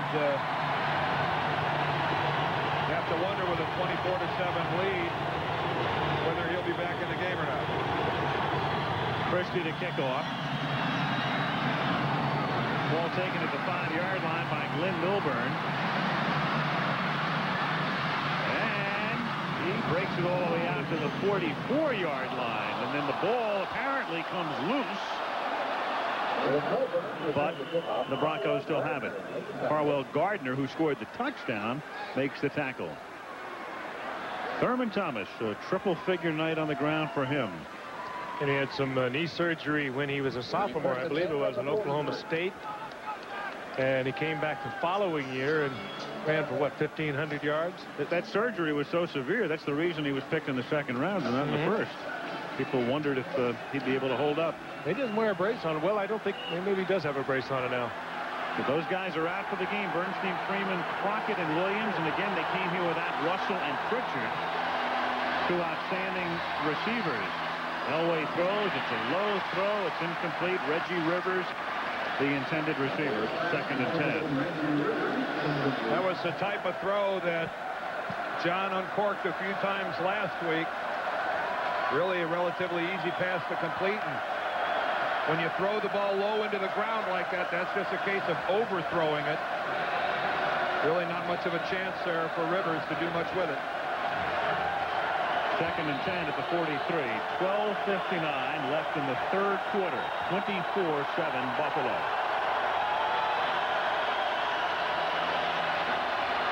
Just a 3-man rush, but that's enough to get Elway flush. And then he flips it to Russell. And Russell is out of bounds at the 46-yard line. Should be enough for a first down. Lodish is shaken up on the play. Yeah, Mike Lodish is the Buffalo Bill that hit John Elway just as he was throwing the ball. They can ill afford to lose a Lodish. Jeff Wright, their regular nose tackle, they thought would be back for the beginning of the season after shoulder surgery. He has still not come back. There he comes off the block. He's on Elway from behind. Boy, it's hard to see what happened there. But he's definitely in pain. And you're right, these guys are awful thin at nose tackle. So thin, in fact, Ed Fillion, a rookie from Ferris State, number 71, is the guy on the nose right now. A free agent. Elway swings this one out, and that's off the fingertips of Leonard Russell. 2nd and 10. Even that one would have been very difficult to catch. John had a lot on that out in front of him. Just not used to seeing this by John Elway. That ball just a half a foot or so out in front of Leonard Russell, and it was fast. He would have had to leave his feet to make the catch.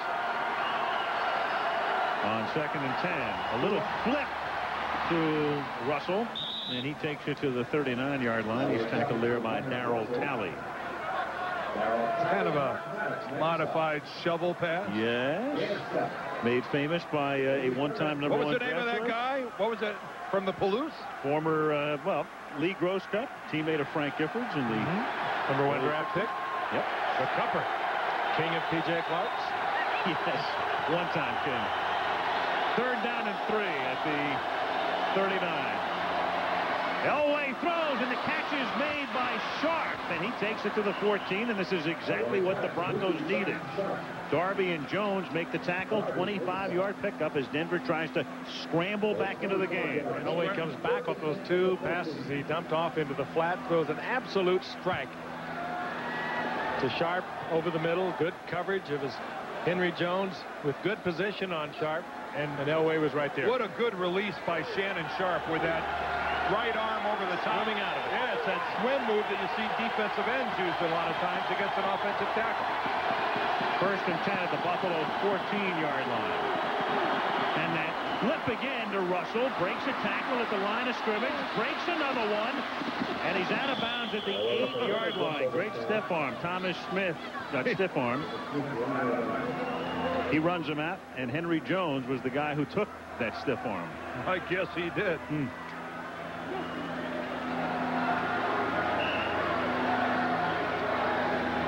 Take a look at it again. Just a little flip underneath. It worked a moment ago. Let's come back with it. Actually, pretty good pursuit on the part of the Bills.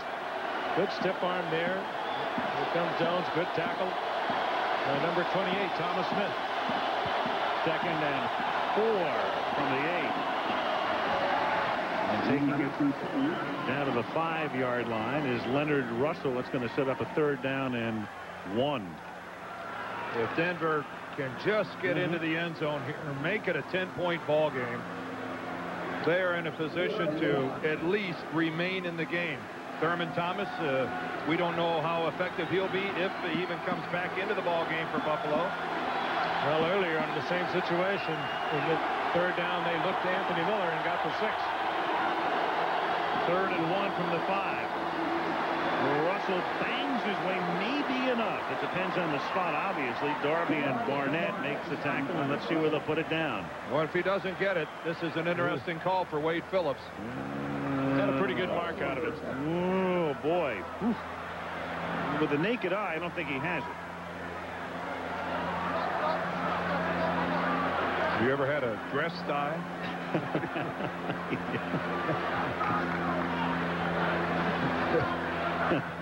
It's one of those expressions that I've never quite understood. Well, it's short by any examination. Wade Phillips is 2 touchdowns and a field goal behind.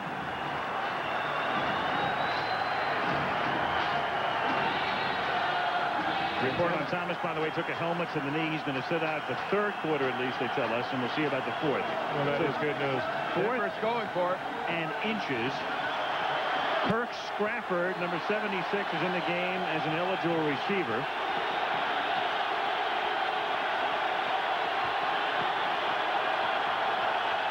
Rivers in motion, all kinds of action on the right side. The ball is loose, flags all over the joint. Well, it was a long count, a hard count by Elway trying to draw the Bills offside, and Rivers might have been in motion on it. Oh, they're going to call it against Buffalo. Well, you know what? This is a new rule this year. Neutral zone infraction, left defensive end. This is half the distance. It's off. 1st down. Don Maggs, who is lined up at tight end for Denver, flinched and moved, but it was after a Buffalo Bill was in the neutral zone, and this is a new rule this year. Always in the past, this would have been a penalty against Denver. Now, if you're in the neutral zone, watch this and pay attention to the far side. There's Buffalo into the neutral zone. There's the movement by Denver. In 93 and prior, that's against Buffalo. In 94 and from now on, I mean, that's a penalty against Buffalo where it would have been an offensive infraction in the past. Elway had to reset the rookie. Clark, who then leads the way for Russell, touchdown. And the Broncos love the new rules. Yes, they do. Well, that drive was a little bit of a litmus test for Denver, not only in this game, but for this whole season. Down by 17, if they had gone into the tank again and suffered another humiliating defeat, who knows what would have happened. They got it in there, but it was not one of their pretty drives, you'll see. But a very effective drive. They are not out of the woods yet, but they are back in the ballgame. Elway had to realign his backfield. Come on, Derek, over here. It's the rookie Clark. He had to reset. Elam now for the point after. And what John Elway just did there, resetting that guy on the road down in the end of the stadium where the noise is very intense. Not easily done. Not easily done.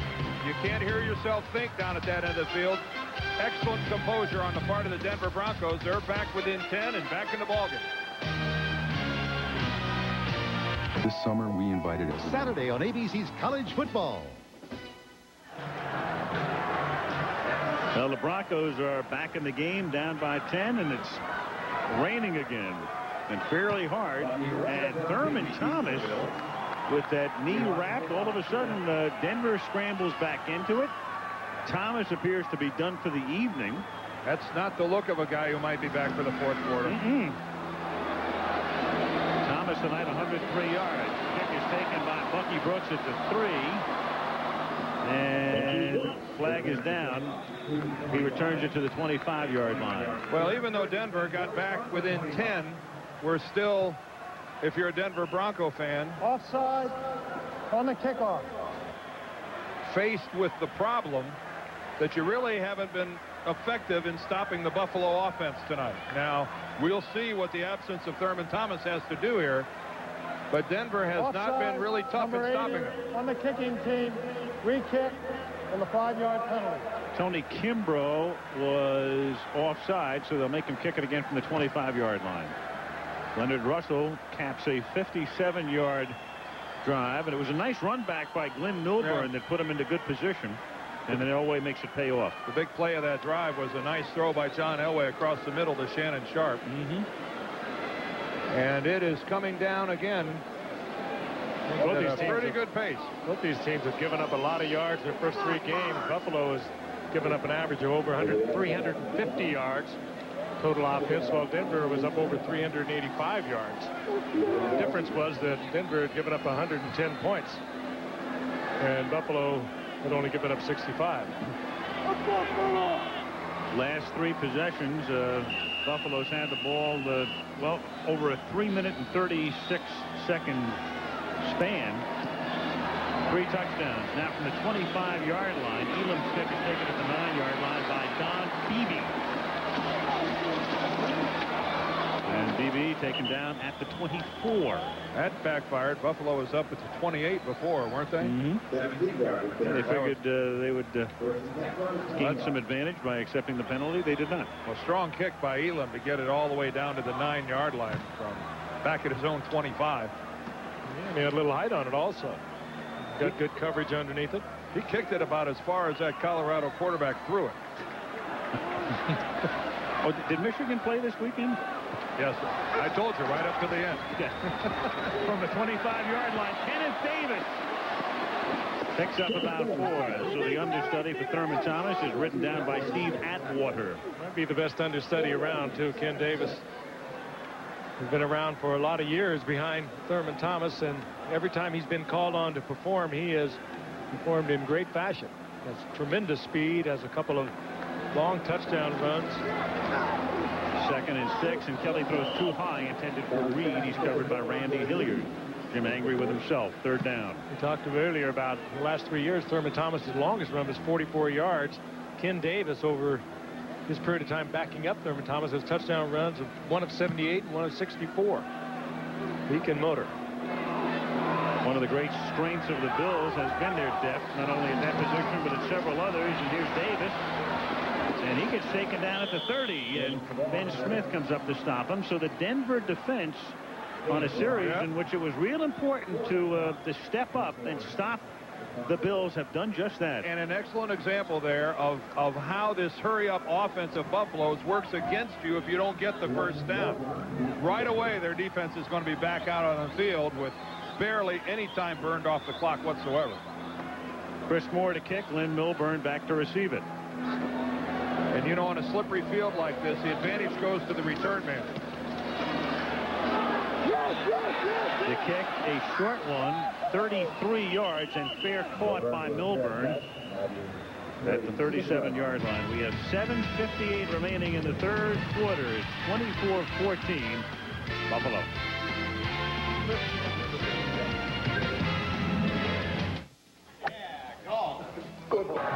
Raining in Orchard Park, New York, where the Denver Broncos have gotten back into the game. They're down by 10. They stop the Bills, 3 and out, go the Bills, and now the Broncos in Elway, 1st and 10 at their own 38-yard line. And they set up the screen to Leonard Russell, who breaks a tackle, and Russell takes it out to midfield, and that's a 1st down. Mike Lodish, back in the game, makes the tackle. 13-yard pickup. Good call by Denver and a well-executed screen. Got the lineman out front. A couple of good blocks, and Russell did break a tackle, the routine looking 1st down for Denver, and they're in Buffalo territory. Maddox is sliced right into that screen, and Russell literally ran through it. And you're sensing a little uneasiness in the crowd here at Orchard Park. 7:15 to go in the third quarter. With protection, it's tipped and it's incomplete. Somebody got a hand on it. 2nd down. Well, that was good work by Zimmerman that time on Bruce Smith. Bruce tried to take him to the inside, and Zimmerman jammed him in there good. This is a game of give and take when you got two I think it's two all-pros like this. I thought it might have been tipped, but the way the ball came out, it could have been just the wet football. If you were with us in the first half, you saw a couple of these get away from John. Yep. I think it's just a wet ball and a flyer. Yep. He's having a problem with it, and it's still raining, and this is Russell going nowhere. Late flag. Smith trips him up. Marker down. Holding against the Broncos. So that will give Buffalo the option of 3rd and 10 or 2nd and 20.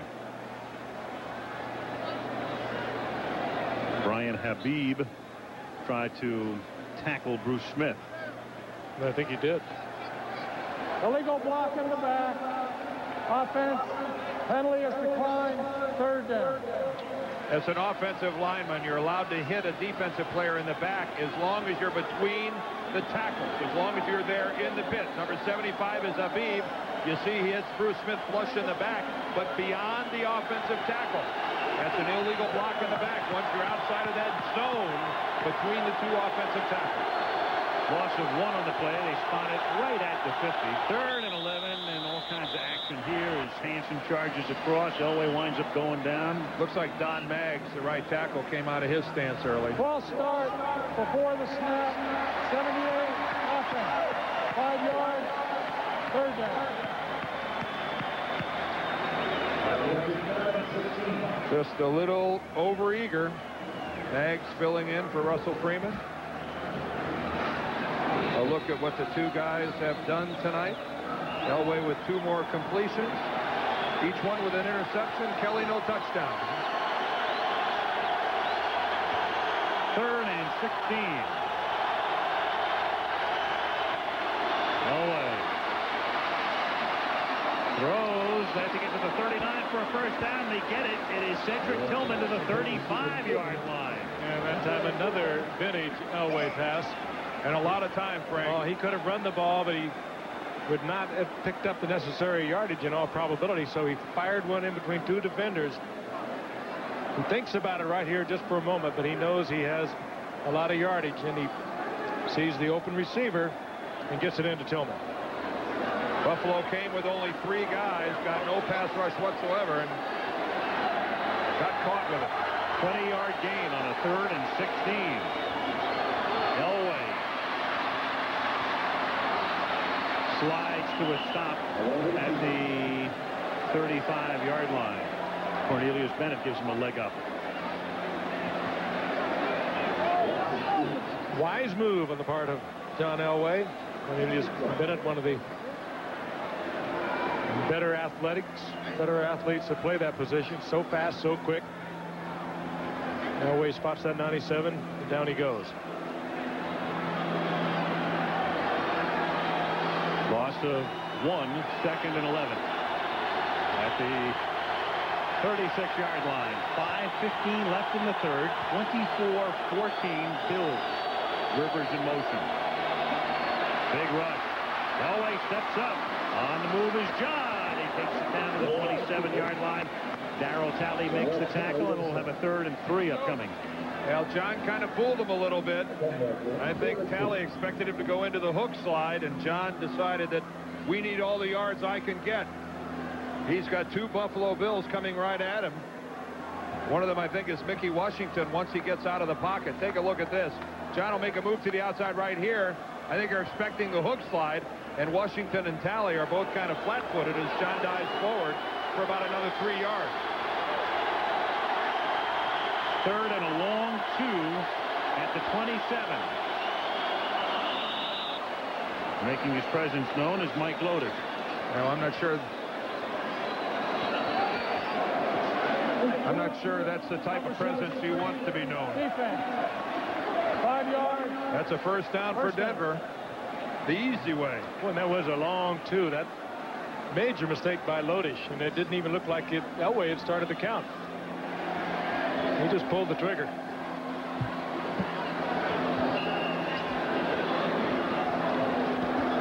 John Elway has one of those good hard counts that all good quarterbacks has. Yeah, a little bit. Maybe he did. Maybe that was enough to get Lodish underway. But certainly not enough of a head bob to get called out. At the 22-yard line, first down Broncos. And a draw, Russell. And he spurts for 7. He's tackled there by Marcus Patton. The ball is at the 15-yard line. It'll be 2nd and 3. Boy, that was a good-looking run by Russell. That's fine run. Little stutter step to the outside, breaking it back against the grain. He gets a good lead block by the rookie, Derek Clark. He got in there and chopped one of the Buffalo linebackers to the ground. At the 15, 2nd and 3. Elway flips one. It's complete. It's close to a first down as the receiver, Leonard Russell, is stopped at about the 12-yard line. Very close to a first. John had to do a little improvising there. He and Clark almost had a major collision in the backfield. Well, if you need somebody for improvisation, though, he's the one. He is the one. He was under enormous pressure. Was able to get it off to Russell. I'm sure Russell wasn't planning on it coming. That's Jim Fossil on the right, the offensive coordinator of the Denver Broncos, and he's the guy that John Elway is hearing in his helmet. His counterpart for Buffalo, Walt Corey, the defensive coordinator, working the ever-present swizzle stick. It's a brand new one this year. Yeah, I think it's a brand new one every quarter. I'd like to think so. Yeah. You think he chews the same end all the time, or does he flip them around? Walt Corey used to be a linebacker with the Kansas City Chiefs, was a good player in this league. It'll be 3rd and inches. Key play coming up at the 12-yard line. It'll be the 9th play of this drive that has consumed almost 5 minutes. The Bills led 17-7 at the half. They lead here 24-14. Denver very good tonight converting on 3rd downs, and several of them have been long 3rd downs.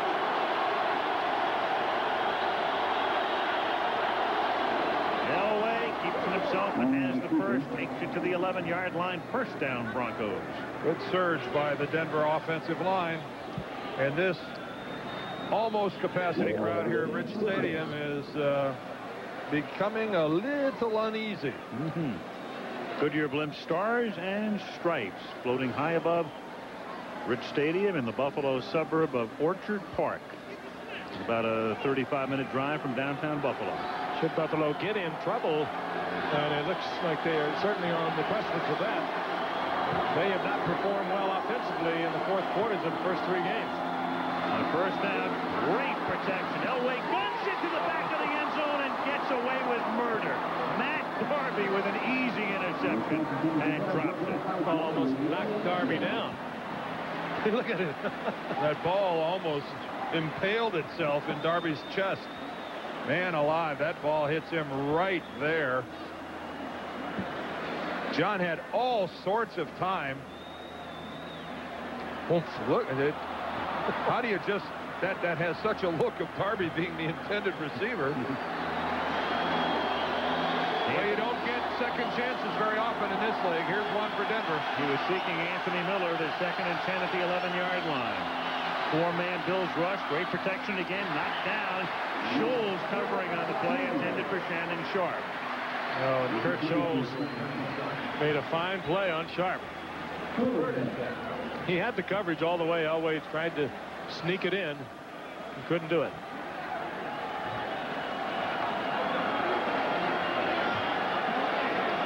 Scholes in that nickel defense for Buffalo makes a good play.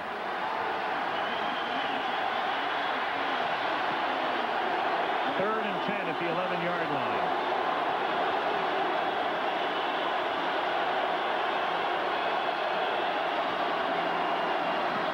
Elway knocked down, deflected. Cornelius Bennett was there.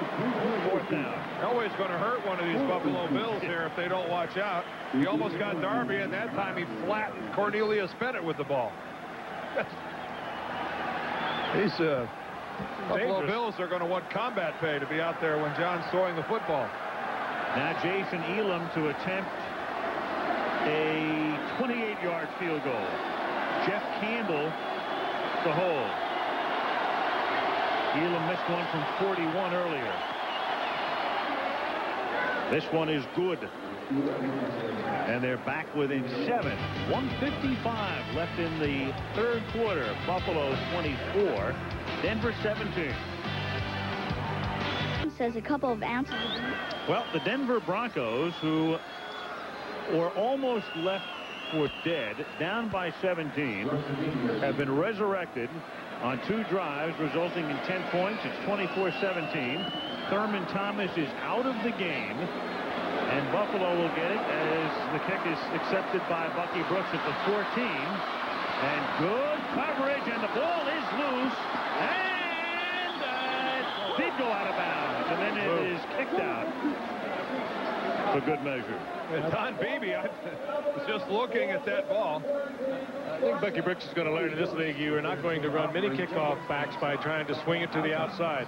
Buffalo will keep possession. It went out at the 18. Great speed. This worked well in North Carolina.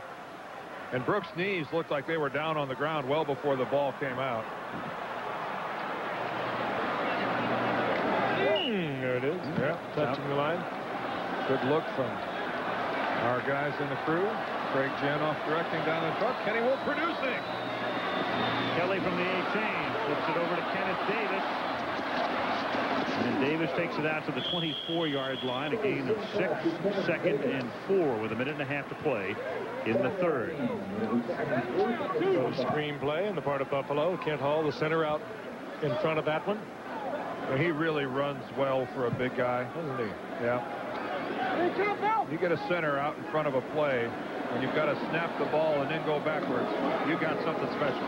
Here's Davis on 2nd and 4. And Kenneth Davis out to the 36-yard line.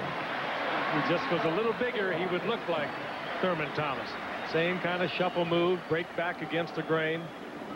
Fine running back.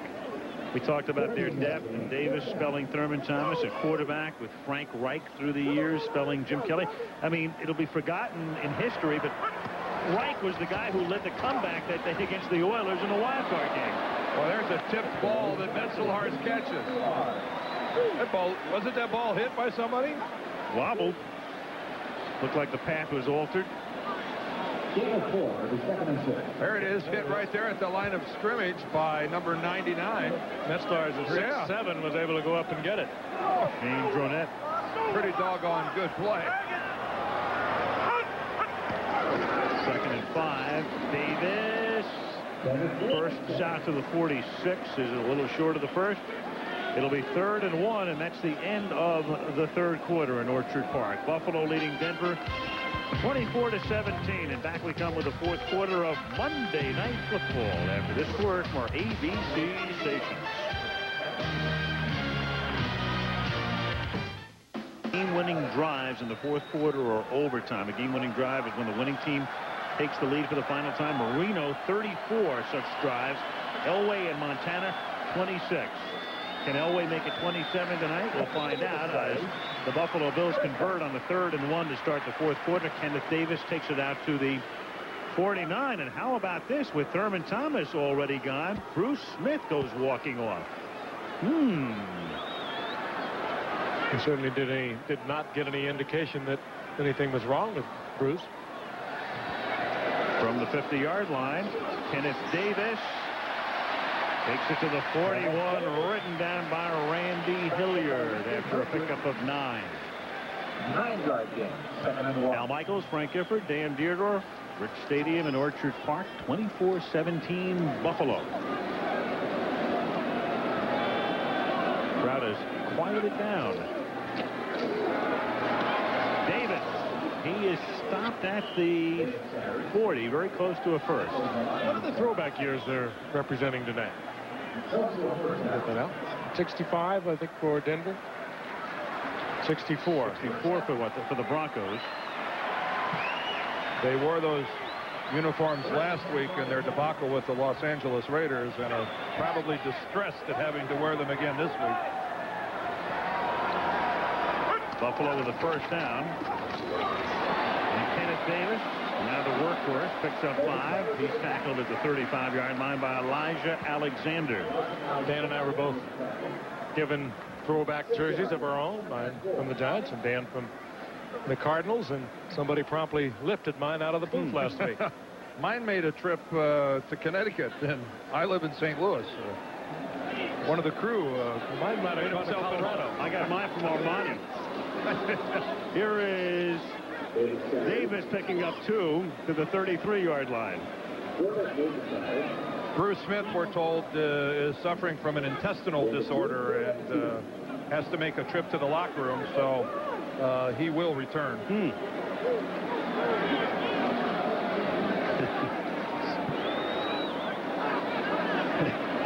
The most spotlighted such trip in history, I suppose. 3rd and 3. And his contact, there's a flag down. There are 3 flags, in fact. Reed and Randy Hilliard. And I don't think it's going against Reed.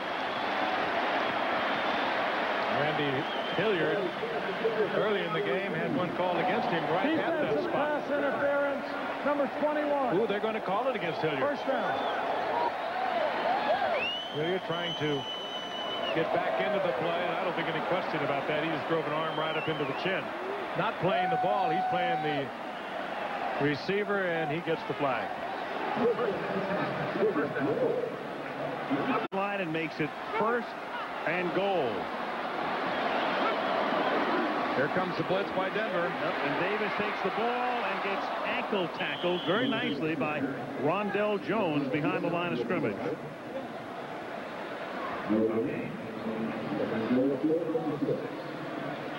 Marv Levy. I asked him if he's thinking about retiring. He said, no way. I love coaching. I love my owner. He had a great line about it. He said, if you're thinking about it, Al, you have retired. That's right. On 2nd and goal, it's incomplete. In fact, George Halas coached until he was 72 years old, and I asked Marv if he thought he could do it that long. He said, why not? I stay healthy. It's not that I want to break George's record, but I'm enjoying what I'm doing. One reason, though, he doesn't own the team like Halas did. Yeah. Pretty easy to be that coach if you own it. You know what? He might as well own the team. You'll never find an owner that thinks more of his head coach than Ralph Wilson does of Marv Levy. They are very close. Justifiably so. 3rd and goal from the 6. The blitz again, and it's picked. Davis. Oh, and a great tackle by Mecklenburg at the 10-yard line. Boy, that was a big-time play by Carl Mecklenburg. Another defining moment, too, for the Denver Broncos, that they have been romped all over this season, and now they got their backs up inside the 15. And at least they forced the field goal unit back on the field, and a fine open field tackle by Mecklenburg. And for a unit that has been missing a lot of tackles all season long, that was well done by Mecklenburg. 28-yarder for Steve Christie.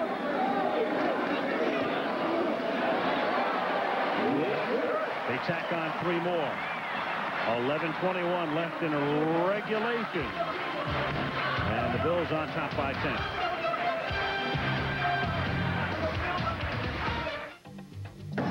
Bruce Smith is back. Didn't miss a play. Long drive for the Broncos, and he didn't miss a play. Buffalo on top, 27-17. That's Glenn Milburn, number 22. Trying to figure out where Christie's going to go with it. He's the guy they want to run the kickback. And Milburn has it go into the end zone. You can sit on it, Clinton. You can sit on it. Yeah, even though you touched it, I think he didn't realize if the rule ball carries it into the end zone, he could just down it, and they're going to call it a touchback. He was confused as to the application of the rule. First down on the 20-yard line. He never had possession, so he can simply down it in the end zone. As long as the impetus of the ball takes it into the end zone. And all he has to do is stay in the end zone. All Milburn has to do is just sit down. He was lucky. Very lucky. There he goes at the last minute.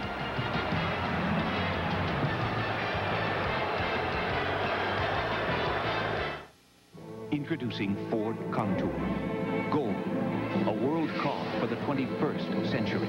Buffalo on top, 27-17. The Broncos begin this drive from their own 20-yard line. John Elway out of the shotgun.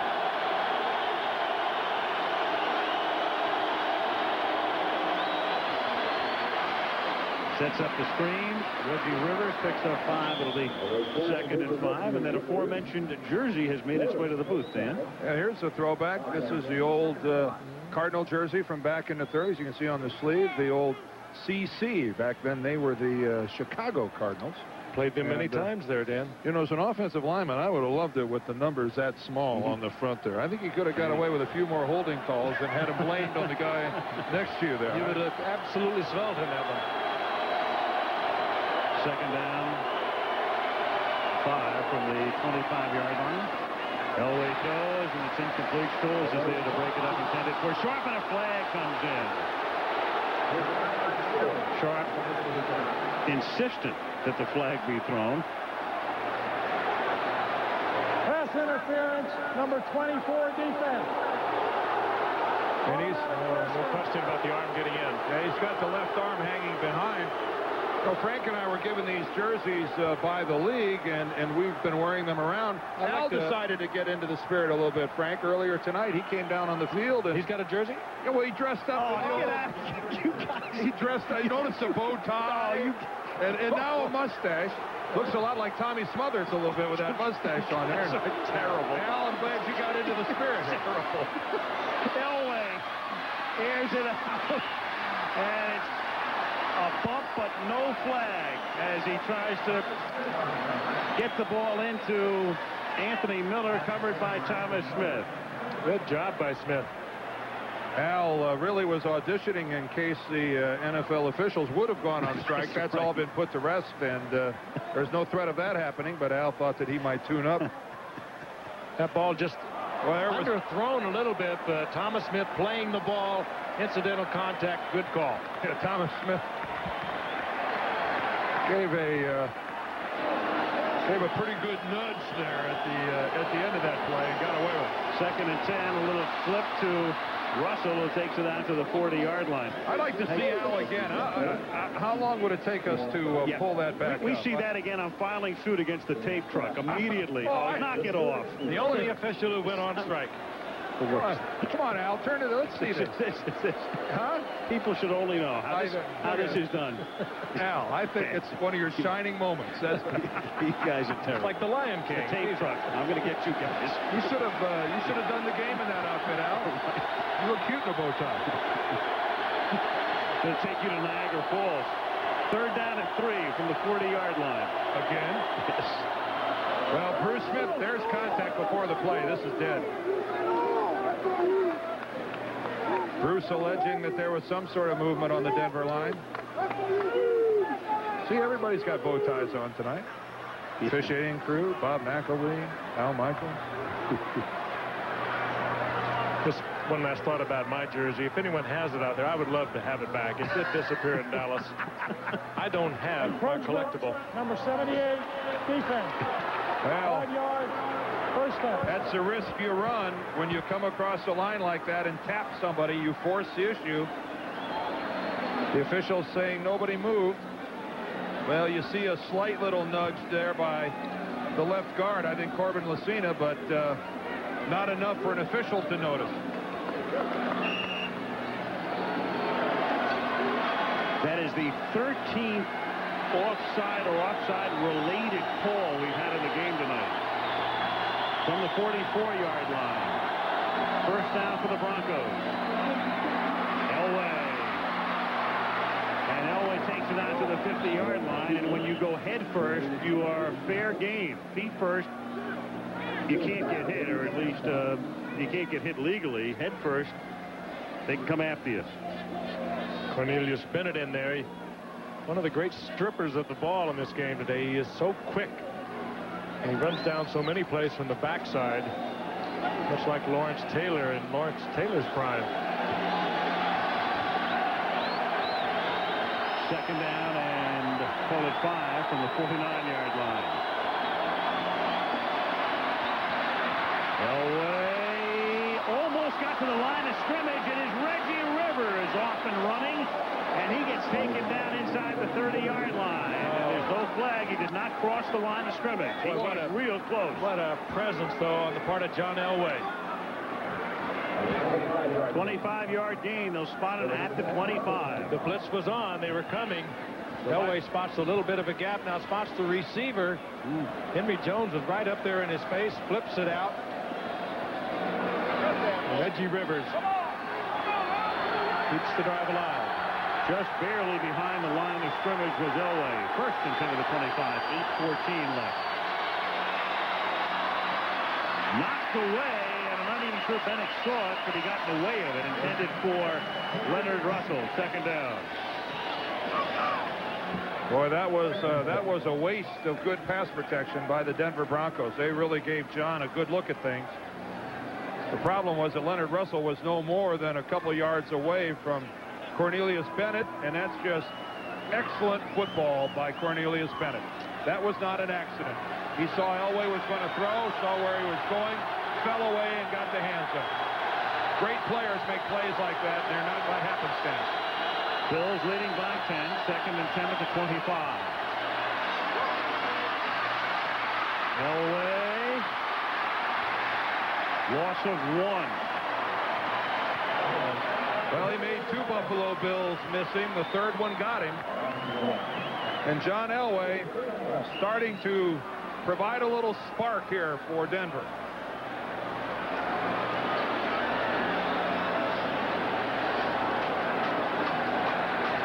Loss of 1, third and 11. I think there's some fatigue on the front line of the Buffalo Bills. It's about the time of the game where it starts showing up after chasing Elway. Third and 11 at the 26.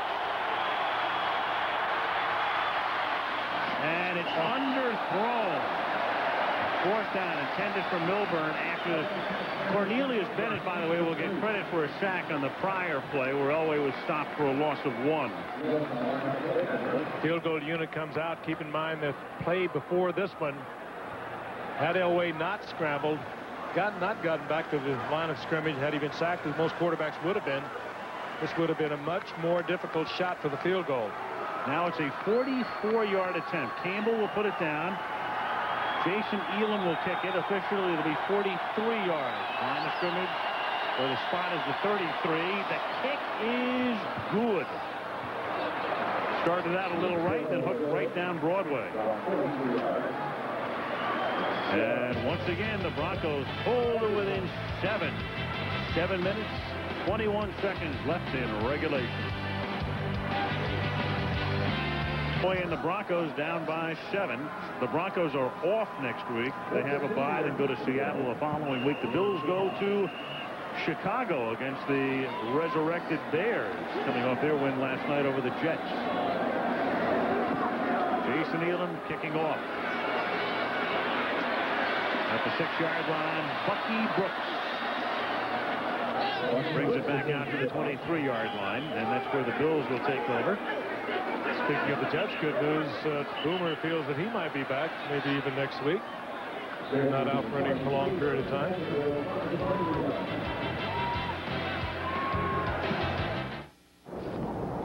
There's a difference in this game, really. The 14 points that Buffalo has scored following Denver turnovers. Classic defensive struggle there. But Buffalo with 143 yards rushing. That's a solid night's work on the ground as we look at the newest and the oldest Denver Bronco, Dennis Smith, signed just a couple of days ago, but at 35 years old, he replaced a happy John Elway as the oldest player on the team. Here's Davis after the 31, and you're looking at Smith in a position he's been in a lot tonight on the sidelines. Remember, he did not sign until the middle of the week. He started the game, played a good part of the first quarter, but has played very sparingly since then, and maybe not at all. I don't remember him in for one play in the second half. And I think his starting the game was really a ceremonial move by Wade Phillips in trying to inspire his football. Smith has been an enforcer his entire career, and I think Wade Phillips just trying to make a statement. Let's hit somebody tonight.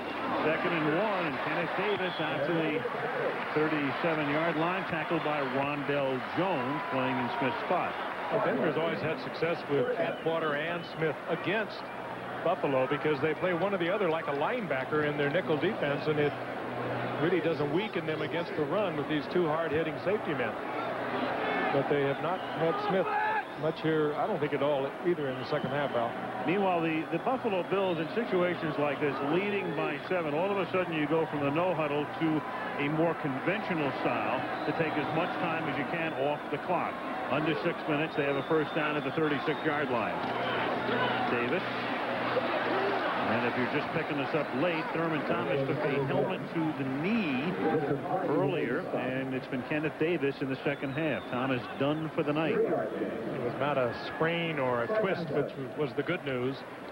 Bad news, of course, he couldn't come back to the game, but he probably will not miss a whole lot of action with the bruised knee. Well, the Denver Broncos need to make something happen. They can go home from here saying that they tried hard, but that's not going to be enough if they fall to 0-4. Trying hard is just not enough in the NFL. This is a team that desperately needs a win, and to get a win, they're going to have to come up with a big play sometime between here and the end of this thing. 2nd and 7.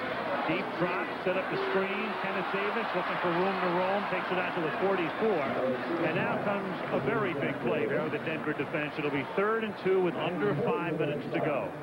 Kelly using high percentage stuff to keep the clock moving, and another Denver Bronco is shaken up. That's Randy Hilliard, who's already in for Ray Crockett, and who started and has departed. Hilliard has been the focal point of a lot of Buffalo attention tonight.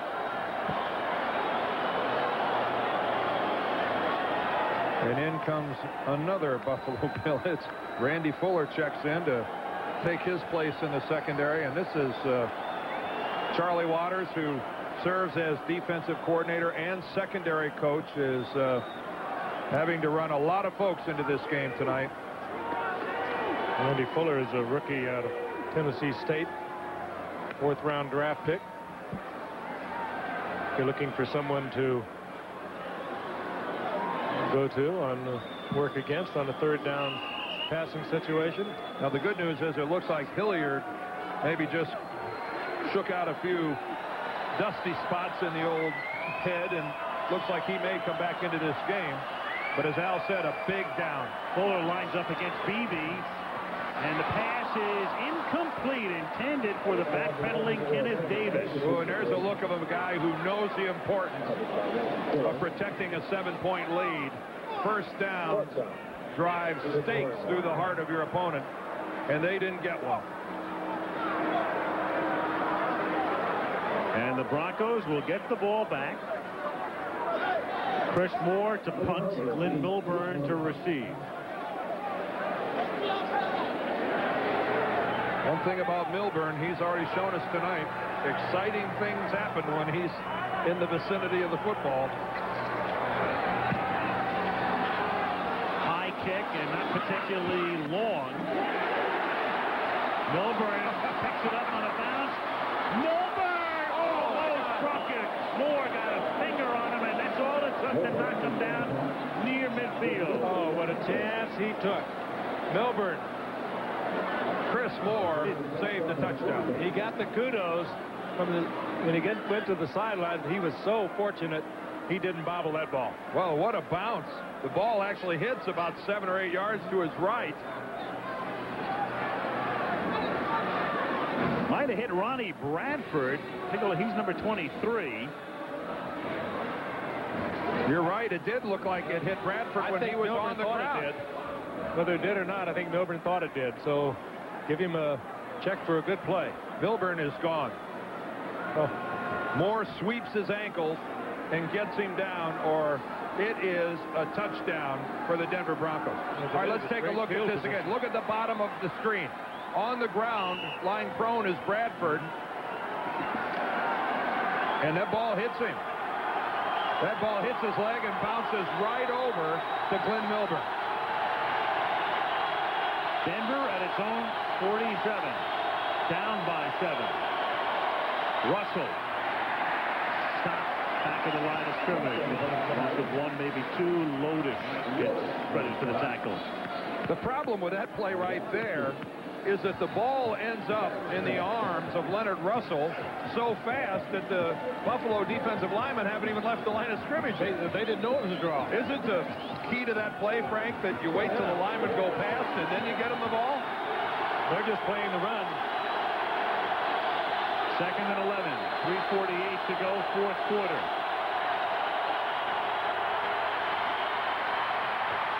Reggie Rivers. Shot down by Kurt Scholes at the 46. That was a lick that Kurt Scholes delivered. Helmet on helmet.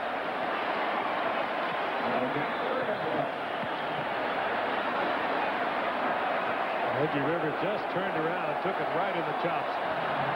Rivers, I think, did a fine job holding on to the football. Yes, he did. You'll see the ball come loose on a lot of hits like that. 3rd down, 10. Shannon Sharp lines up in the backfield. There's all kinds of movement on the left side. Well, Zimmerman was moving again. Zimmerman moved, but Bruce Smith moved first, and the question is, did Smith come into the neutral zone? If Bruce Smith didn't come into the neutral zone, it's no foul. Neutral zone infraction. Yep. 78 defense. 5 yards. 3rd down. Bruce Smith can move like that and try to draw the guy off sides only if he doesn't cross the ball. Take a look at the top. Bruce Smith is across the line. Now he's trying to get back. But the ruling was that his shoulder pads are still in the neutral zone. So that's against the Buffalo Bills. 3rd and 5. Just inside the 49. 27-20 Buffalo. Elway buys time, trying to find somebody open, throws into traffic, it's knocked down to the 25-yard line. Matt Darby got there. Shannon Sharp, the intended receiver. Great job by the Bills secondary. And Darby's still down. That was a great effort on the part of Sharp. Jones is still down, keep that thing too. from being picked off, and Jones is down and Darby's down. You will see so often that when defensive players get hurt, it's because of the collision with another defensive player, not the collision between an offensive player and a defensive player. Sharp in the middle, Darby on the left, Jones sliding on the ground. Really wasn't that violent a collision between Jones and Darby, but as you can see, they're both... Well, they're in really awkward positions. Yeah. At the time the contact is made. Very vulnerable. I thought that ball would have been caught by Sharp if it wasn't for Matt Darby's intervention at the last minute. Good play by Darby.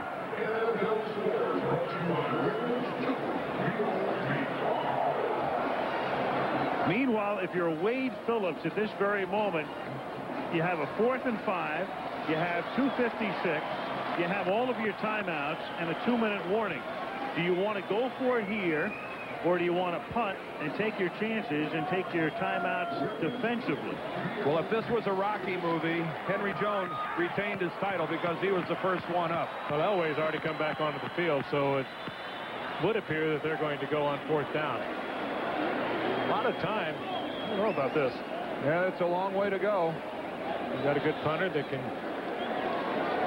drop it for you somewhere around the 10-yard line. You get good coverage. It's one of those real fascinating calls. It sure is. It sure is. This is one of those that you also have a defense that's been giving up an average of 385 yards a game. If you're in a mood to second guess, you'll be able to have fun with this. And maybe one of the reasons he's going for it is that the two safeties are both out on this play. It's 4th and 5. Three-man rush. Elway steps up, throws, has the open man to the 25. It's Shannon Sharp, and he goes right there between the safeties to convert. Good call and good reasoning, Al. You're right. They could have had that first down two different ways, I think. I think John Elway could have taken off upfield with the ball. He has great presence. He knows he could have got the first down, and by getting it to Sharp, he gets big yardage. Well, Wade Phillips gambles and comes up big. It's a first down at the 24. Clock running, 2:15. Broncos have an eternity. All of their timeouts in the 2-minute warning. Elway guns one. It's caught inside the 20-yard line by Anthony Miller. He takes it to the 19-yard line. It'll be second down and 5, and we have come to the 2-minute warning at Orchard Park. The Buffalo Bills holding on, leading the Broncos 27-20. Buffalo Bills to this point, but the Bills have 7 more points. Can you say it's as easy as Buffalo being minus Thurman Thomas? Less than 100 yards here in the second half. It's controlling the ball. That's certainly how Buffalo runs out the clock. In 75 game-winning drives in the last 2 minutes of the fourth quarter overtime. Marino 19, Elway 17. Second down and 4. Broncos have all of their timeouts. The ball's at the 18. We asked Wade Phillips last night, what do you do in a situation like this? You come down to the end of the game. Do you go for 1 to tie, 2 to win? He said, I'm inclined to kick and go to overtime. But it depends on the time remaining. He hedged it enough, so I'm not exactly sure what he'll do. Milburn takes it to the 16, third down. I'm sure Wade's not sure what he would do if he gets a touchdown on this drive. To consider the personnel that's in there, the people that have been injured in this game, the fatigue of the players, it all comes into play. Well, they need to get a touchdown first. And then it'll be real interesting if that happens. Third down, long 2 from the 17. Elway throws. Milburn has it, steps out of bounds after he picks up the first down. Mickey Washington with the coverage. First down with 1:27 remaining. First and 10 from the 12.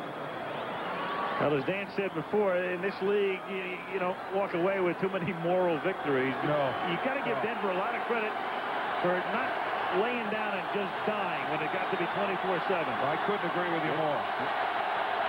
At the 12-yard line, Milburn to the 6-yard line. But a victory is a lot nicer than a moral victory. And Wade Phillips, if they get in the end zone, is going to have a strong temptation to go for 2. Being 2 yards away from winning a ball game on the road, if you lose the coin toss, you may not see the ball again. It might be your best opportunity for a win. Second and 3 for the first, 6 for the touchdown. Under a minute to play. Elway dancing. Elway throwing. Almost intercepted. Henry Jones had it and dropped it. I think the intended receiver was Milburn. Went right into his hands. Henry Jones couldn't handle it. That is the 3rd time tonight that John Elway has drilled a Buffalo Bill with the football. First of all, no pass rush whatsoever. Henry Jones right there. Henry Jones joins Cornelius Bennett and Matt Darby. Look at Milburn. Meanwhile, look at how open Milburn is here in the left hand. Oh, my goodness. Look at the upper left of your screen. Glenn Milburn, a blown coverage in the Bills secondary. And John can't find him. Ooh. He almost blended into the crowd. He almost did. He's so open. Well, you know, can't believe it. The white pants, the white jersey, and the white border just going around the edge of the end zone. It did wash out, Frank. There's absolutely no pressure on Elway whatsoever. He must have had 5, 6, 7 seconds.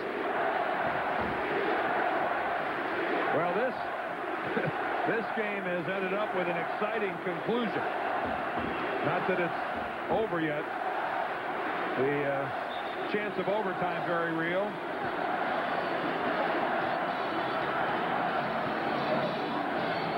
.45 seconds remaining. 3rd and 3 at the 5-yard line. And still 2 timeouts for Denver.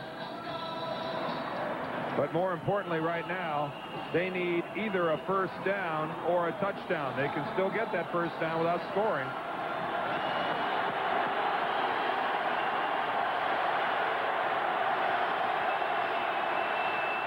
Come up in the gun.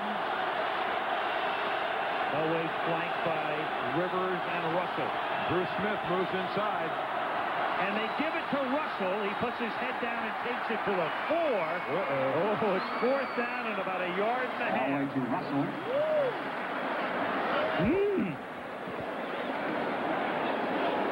Elway looking over. It's 4th and 2 from clock ticking down. Boy, and Buffalo's decision to move Bruce Smith into the middle paid dividends there because he ended up being at the point of attack. And it worked out that they had their best defensive lineman where Denver was attempting to run the ball. Denver takes a timeout. This is again Bruce Smith moves into the middle, and look at the hole off to the left. If Russell Russell was thinking first down, though, he has got the head down. He's not thinking end zone. No, he's thinking I'm going to pick up this first down. And again, Bruce Smith with a tremendous effort. Yeah, Leonard Russell was in the battering ram mode. You could see that he had the head down, the body leaned forward. He's not looking for gaps. And he was going to take his 235 pounds right at the Bills. Ball at the 4. And the noise for Denver here is going to be hard. It's going to be really tough for Denver to run this play. 4th and 2. 25 seconds left. 7-point Buffalo lead. Elway throws out of the end zone. The ball slipped out of his hands. Another flyer on the biggest play of the game for the Denver Broncos. The ball slips out of his hand and floats clear out of the back of the end zone. Oh, boy.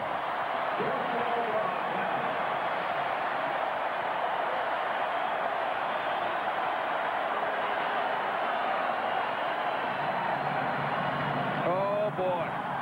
So many great moments this man has given us. This one is just a flyer, a wet ball. It takes off. He's trying to throw it into the end zone. He's got Cedric Tillman standing there. You see him right there. Bennett would have made it impossible.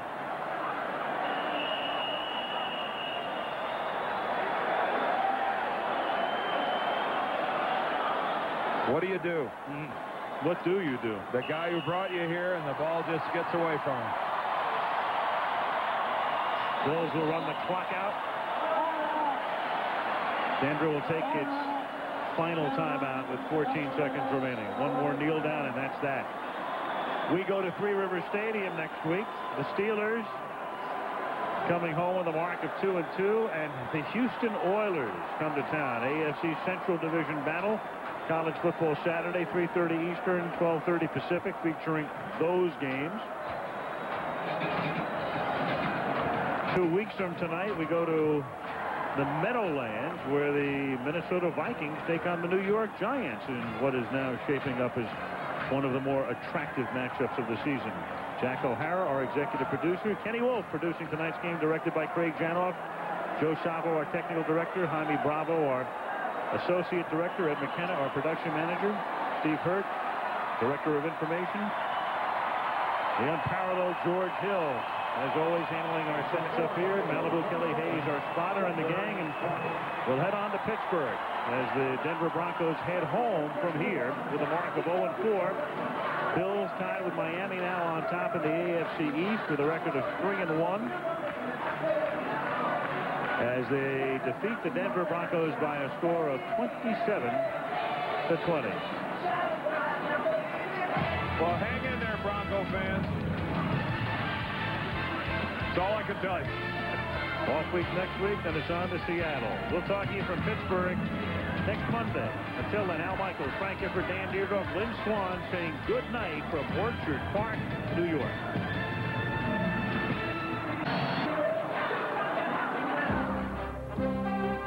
ABC's NFL Monday Night Football has been brought to you by the totally new Ford Contour, a world car for the 21st century.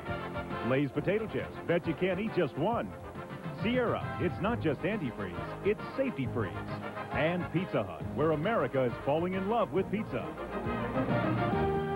Saturday on ABC's College Football, the Michigan Wolverines take on Big Ten rival Iowa. Colorado tackles Texas, or other regional action. Now except on the West Coast. Stay tuned for your late local news and ABC News Nightline over most of these ABC stations. This has been a presentation of ABC Sports, recognized around the world as the leader in sports television.